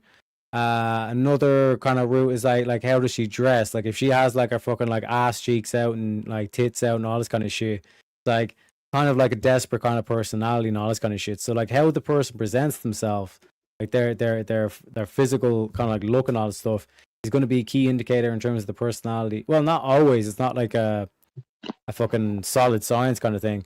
but it's going to give you a general kind of like indication in terms of like that aspect. So a key question I think we need to ask ourselves is like, why are you attracted to certain things? You know what I mean? Or That would be certain the people? same for women too, because if you're like like we were talking about earlier about men who wear V-necks or men who wear short shorts or they've got, you know, those kinds of things, that's going to play that's definitely going to play a part in that as well. So that there are certain disqualifiers for women with in terms of how you dress or how you carry yourself and those kinds of things as well. That's 100% true. That's going to look different, yes, but it's still very much important on both sides. Yeah, I think with men too. Now, I'm not talking about with women where that's totally different situation. If they dress like a 304, yeah, that's to me that's the turn off, and it says a lot about their personality. But I think when women, if a man's wearing short shorts, that's something where I'm gonna be like, yeah, no. Yeah. What do you mean by a 304? Because that seems like a cope to me. That seems like a huge cope to me. No, it's not cope. 304 is oh yeah, a woman with a scanty dress is gonna come to me and be like, "Hey, how you doing?" I'm gonna be like, "Oh my god, whore, get away from me immediately." Sure, that happens every single time. And if a woman has everything hanging out and that's how she goes about her daily business, no, sorry, that says a lot about how they are and their morals and their values. I don't give a shit. Yeah, what you but say. that doesn't tell me exactly what you mean, right? That's a good point too. With what Blue Aqua Tiger said, if there's a woman and she's got a really friggin' annoying voice or she's just stupid as fuck, that's gonna change if you're attracted to that woman as well. And it's the same with men. If you go to talk to a guy and you think he's attractive or whatever, and then he opens his mouth and he says gay shit or he acts very feminine, that's gonna change that as well. So that is a factor as well. Like, so as soon as someone opens their mouth, they automatically become more or less attractive on both sides. What I was originally going to say, where I was going with clothes and everything, I think with men, as far as the way women view them, as far as on an attractiveness scale, attractiveness level, clothes can kind of make the man too. Like how you dress. Like you could be a good looking guy, and if you dress bad, or you're just like a bum, or like you're not well kept, that's a huge negative. Like you could have a guy like, let's say you're not a fat cow and you don't have a huge beer gut, you may not be like the best looking guy, like Brad Pitt level of attractiveness or whatever. But if you know how to dress, it definitely changes things, puts you up on the scale. Well, wait a second. Well, I wanna quiz Emmett on something. Emmett, right? So are you telling me you're on mute, by the way? Are you telling me that if this chick walked up to you, would you be like, "Hey, babes," or would you be like, "I'm getting the fucking as far away from this bitch as I possibly can"? At this point in my life, I will be getting the fuck away from her because the way that it looks, the way that the signifier right now is out of danger, right? Like this woman is dangerous. But if you're an 18-year-old and you get bamboozled by a couple of bazongas, you're gonna be like, "Oh no, please don't ever talk to me again." It's like, it doesn't happen. Nobody acts that way. The fuck it don't. Yeah, there are guys that act that way, but majority wise, what about this? Probably not. Okay, I find that absolutely ugly. Okay, that's like the most unkept and horrible kind of attire that I would ever see in my life. That chick looks like she's wrapped Go a back. rug around You go herself. back for a second. Look at that horrible bullshit. It's like, would you talk to that? It's like, no, you put them in the back of the fucking bus. I don't care how attractive a chick is. If she dresses like a freaking slut, I'm not even. No, that's That a chick right. looks like a lesbian. I'm not gonna lie. Fair point. Fair point. Then what about chick number 3? She looks like she grabbed This the chick. curtain and wrapped it around and called it something. She got the curtain wrapped around herself and called it clothes. Yeah, she dresses. She looks married. She dresses conservatively, but I mean, Yeah, she's a I big don't know. I back. think the off the shoulders thing is She can't control that might putting be a the plate personal. down on the plate. That might be a This personal is a thing, but potential STD. I think off the shoulders thing is not a very conservative thing. That's my I mean, perspective. I'm going by on as far as a whatever podcast level. That's No, pretty I'm conservative. Well, but that's they usually a very are low like- standard. Yeah, everybody's like wearing a little bit of a costume in the whatever podcast. They're wearing something very nice, or if they are retards, they're wearing some kind of DJ costume. Yeah, that is still. then- I still think that's degenerate. She's having your wearing like boob tubes or things that are right off the shoulders like that. I don't consider that conservative, in my opinion. I don't. I don't think it's too. I don't think it's too horrible, especially for the whatever podcast. Like, It's you not know, as bad as wearing a bra as a shirt, or wearing like something with your tits full on hanging out. But it's not exactly conservative either. I don't know. Maybe like for the whatever podcast, I'd say it is, but I don't know. I don't see anything wrong with that outfit if it was on a different woman. I think you're giving her too much grace, personally. No, but I said if it was on a different woman. I wouldn't care what kind of woman that was on. I would still not consider it Shoulders. conservative. I mean, it's shoulders. I mean, come on. I don't know. I mean, I put something in the back chat. And just real quick on this last chick. It looks normal. I don't know. Yeah, it's normal. Yeah. Yeah, I wouldn't be. I wouldn't be.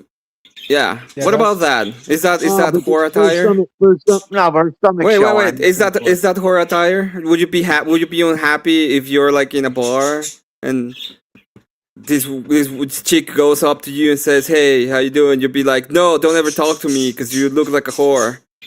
No, she looks like a whore. If I was out looking to get laid, which that's not what I'm about, then yeah, I'd be all over that because I'm assuming that's an easy score.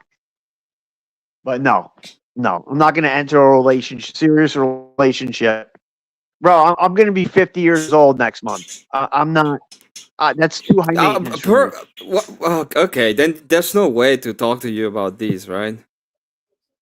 It's like if you were a 20-year-old man and a girl like this comes over, talks to you, you're gonna be like, when I'm 50, I'm gonna regret my decision. Thus, I will never talk to you, whore. That doesn't make any sense. Listen, I've been with plenty of beautiful women. My kid's mom was like probably the most amazing woman I was ever with.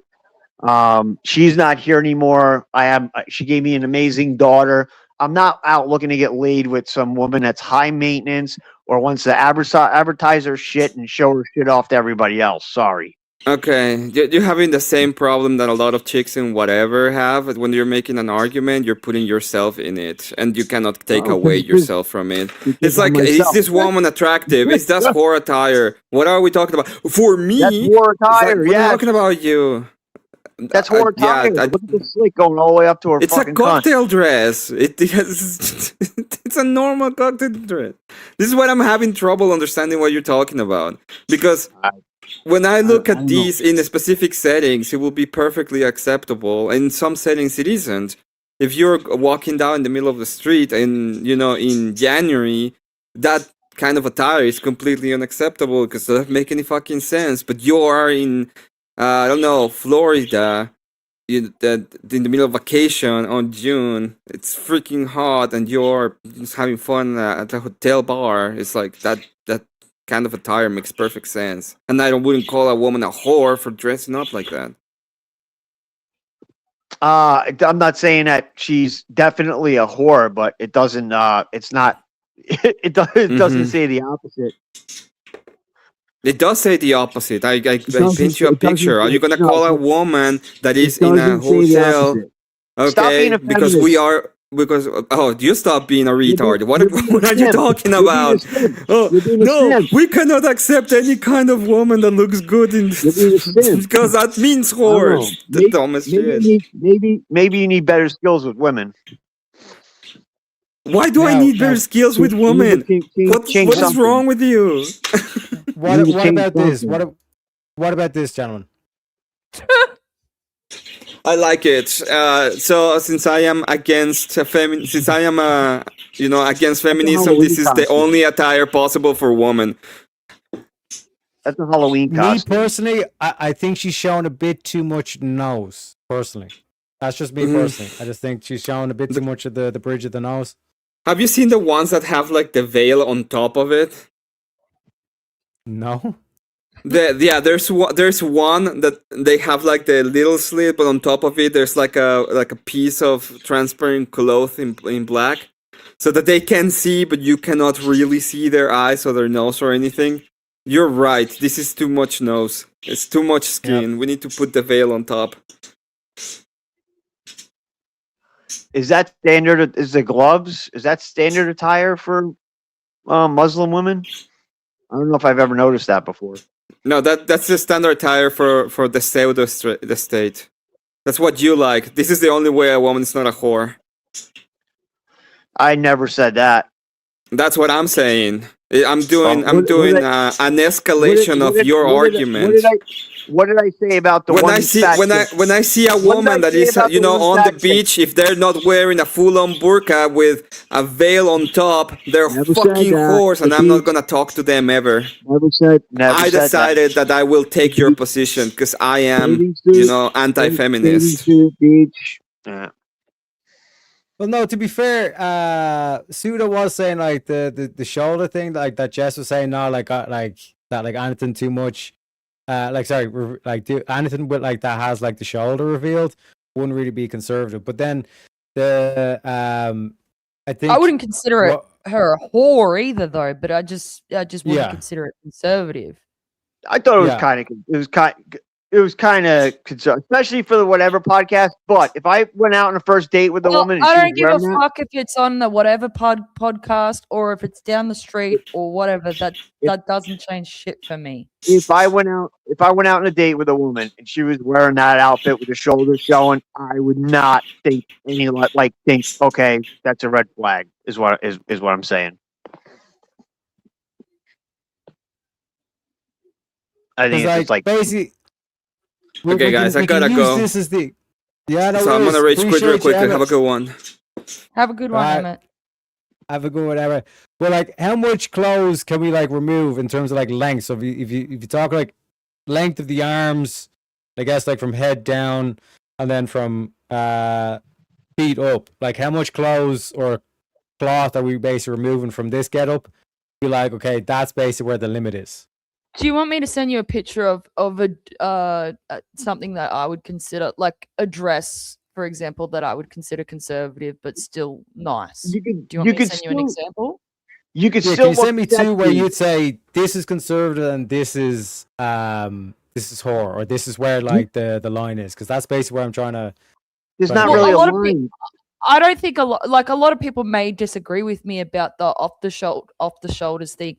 But I just think that anything that's boob tube off the shoulders or anything that's really low back, anything where a nipple can hang out, things that are like shirts and shorts that are too short, the belly button shouldn't show the belly button. Those kinds of things are stuff that I consider not conservative.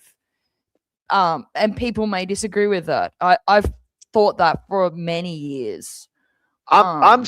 I'm saying like, okay, like with the off the shoulder thing, like I'm not gonna write someone off because of that. But what I'm saying, like you could still be I'm not very saying well that you covered would, and but look sexy. You can still be I'm very not. well covered and look sexy. You don't have to show I stuff. typically, from what I've seen, is that women that tend to dress in those ways that have off the shoulders, like especially completely off the shoulders, where that you would have to wear either a strapless bra or pasties to be able to wear something like that, or they've got stuff where they're really really low back, or where their nipples are nearly hanging out, or where they're really really short shorts or short shirts. Those kinds of things are generally things that liberal women wear. They're not really Well, like things that conservative women wear.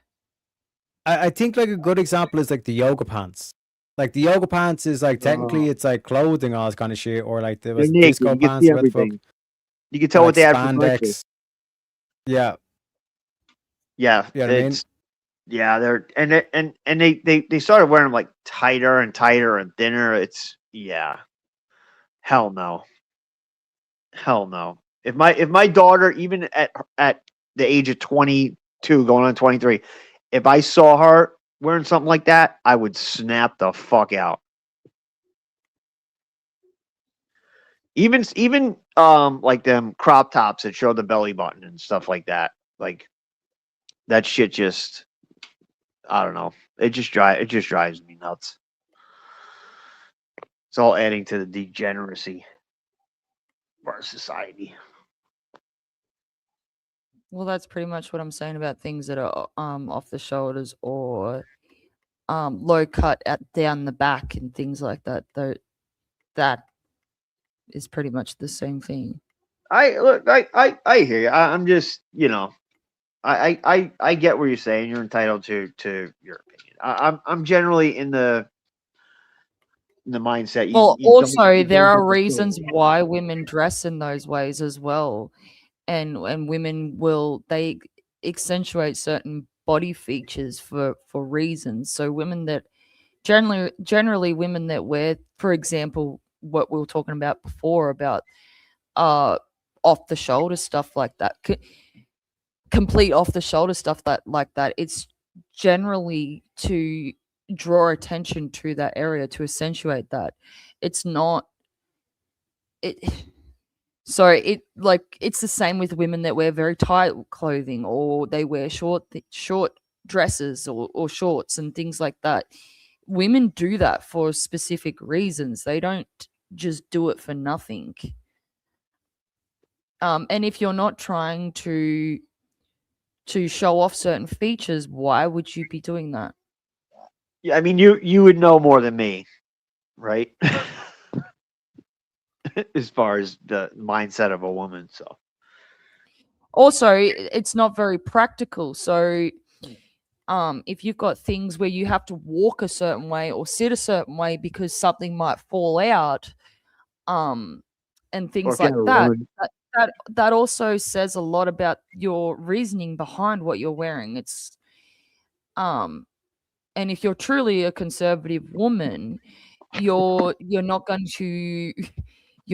to be dressing to impress over like, of course you want to look nice, but doing that that's with something that's not practical, it doesn't really make sense unless you're actually doing it for the reasons of showing something or showing off something. Isn't that, I think that's like a key word that you mentioned, like practical. Like that should be kind of like one of the words that you just use to describe like the clothes you should be wearing as a conservative woman, like something that's practical. Whereas, like you mentioned there, it's like if you're having to sit a certain way or walk a certain way, otherwise it fucking stuff's like hanging out or whatever. That probably makes more sense of why I consider that not to be conservative, is because it's not practical at all. You can look nice and still be wearing something that's practical as a woman, and if you're not doing that, then to me, I don't consider that conservative, because why are you wearing something that's not practical? Well, besides practical, you don't have to. There's that expression that I'm trying to think of the exact expression. It's better to leave more to the imagination. Like you don't you don't have to show. A woman does not have to show parts of her you think- body to look attractive. You know? Yeah, you think about it. If you're wearing something that's like that woman was, that's completely off the shoulders like that, and you bend down to pick something up, you have to hold your chest so that you What are your don't thoughts reveal. on that? So What are your you thoughts on don't. that? So you don't actually reveal stuff, and it's the same with very low cut dresses or shirts. It's the same with dresses that are really low cut down the back, or ones that are cut off at the sides where you're showing side boob and things like that. Yeah. Literally, to Like do a things, cocktail you dress. have to hold the clothing onto yourself so that you don't, so things aren't flying out everywhere. That's not what conservative women do. That's a liberal thing. Or as Emmett said, and I'm not going to talk to he's because he's not here to defend, but like the girl with the what he called a cocktail dress with the slit that went all the way up to her panties almost, and the cross thing that went across her chest. Like I just think that's way too much. Like, and that doesn't necessarily straight away mean, oh, she's a whore, but it's a very telling sign of a liberal woman. That's for sure. It's very, women dressing in those ways is a very telling sign of whether they actually are conservative or liberal. I would say that, yes. And of course there are certain clothing that, yes, that you're like, well, that looks very slutty. Of course, yes, but you don't have to be dressing really slutty to still be dressing like a liberal woman and not a conservative woman. Yeah, that particular dress also said like the whole like just said high maintenance to me. Like she's too worried about what everybody else thinks of her. And besides that would be liberal. revealing. That is not conservative. That is a liberal Right. thing. That's what I'm saying. That's what I'm saying. I'm talking about that dress. Like besides it being very revealing, it doesn't mean that it doesn't mean she's a whore, but it doesn't go in her favor, convincing me otherwise. But besides that, it just screams like high maintenance. Like she's gonna want to spend hundreds of dollars a week on her hair, nails, all that shit. Just very worried about what everybody else thinks, and I just run from that. Yeah, that is not conservative. That's a very liberal thing. And which most women are liberal. So of course we see this so much in society that makes a lot of sense that we would. It doesn't mean that you have to dress like a nun. You can still look nice while also being practical and looking classy. Yeah, you don't have to wear a burqa. You don't have to wear a burqa for sure, but I don't know. I just I find it funny when people so oh, you told me you're gonna turn that down, and if a girl has her boobs hanging out and she's attracted, like, yeah, I don't want anything to do with that. I don't know. Well, things like that, like the first chick that Terrat pulled up, I would call that chick slutty chick, a whore or whatever. Chicks that have their ass cheeks hanging out, I would call those things slutty. But some of the other examples, I wouldn't necessarily say they're a whore, but I would not say they're conservative either. I would say that they're liberal women. And by the way women dress, you can tell that. Sorry, Teriak. And like the last question I would say is in terms of like skirt length. Like in terms of like where on like the leg would you say is okay, that's too short? You can show the knees. That's fine. Yeah, little bit above the knee, tiny bit above the knee, I would say. Because that's what I mean by like ass hanging out. Like girls are taking the piss so much with the skirts that it's like you can literally fucking eat, and they're not even bending over, whatever, and you can like see their ass cheeks, and you're kind of going, "What the fuck's going on here?" You know what I mean? Yeah, it's like when I was in Catholic school. Yeah, girls that would hem their school skirt, their skirts to be like, 8 or 10 inches above the knee, and sometimes like they just get away with it. And those are always the ones that, you know, well, when you're a 15, 16-year-old boy, those are the ones you're going to flock to. Don't get me wrong, but because usually the test is that like kneeling on the ground, it should be like at max like 1 inch above the floor, essentially. I mean, anything like shorter than that, you're taking the piss. Also, shout out to Blue Aqua Tiger, tipped $10 via the code. My man, it says, spin it when you feel it's time.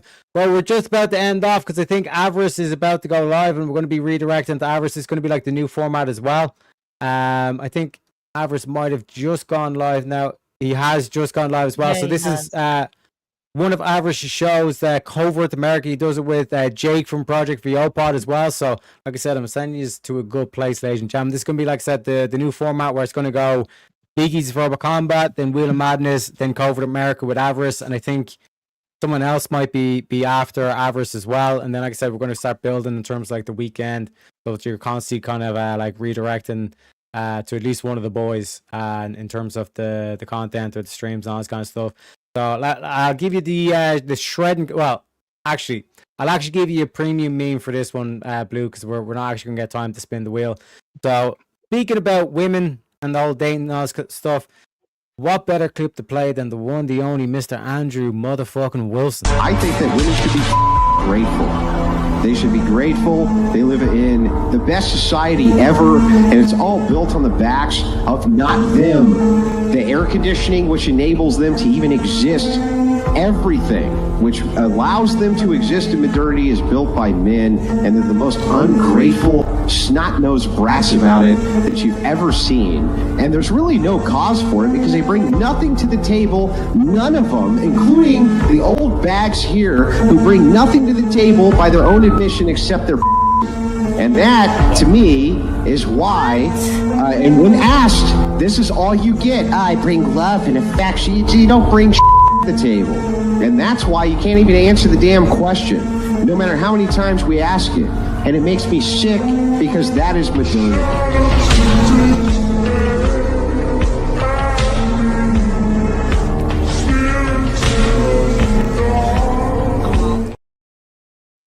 Absolute mic drop and a half, ladies and gentlemen. But folks, we are going to wrap up because Avarice has gone live. Is there any final thoughts, closing nuggets of wisdom you want to leave the audience with before we head over to Avarice?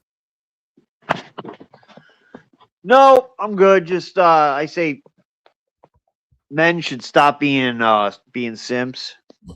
Don't settle. Stick to your principles, your morals, your values, and let the cards fall where they may. Based. And Jess? Something that I am going to be teaching my daughter as she gets older is that women, when it comes to how you're dressing, you reach up high, touch your toes. If anything shows, go change your clothes. Based. Ladies and Thanks for having me, Tara. 100%. Appreciate you coming by. And like I said, folks, we end the show the same way every single time. I'm a leprechaun, okay? I got my rainbow over here. You know how we do, you know? And like I said, people say you don't be trusting leprechauns. Like I said, that's no worries, because I'm not asking you to trust me. All I'm simply asking you guys to do is to trust your president. God bless America. God bless Donald Trump. And I'll see you motherfuckers on Tuesday morning. I'll see you in a couple of days, okay? Make sure you say hello to Avarice, tell him we sent you, and give him a like and a fucking subscribe as well. I'll see you later, folks. Why wouldn't you dedicate yourself to public service? Because I think it's a very mean life.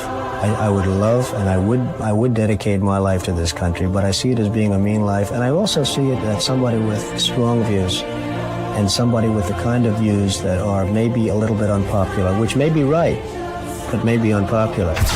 I am your voice. So to every parent who dreams for their child, and every child who dreams for their future, I say these words to you tonight. I am with you. I will fight for you. and I will win for you.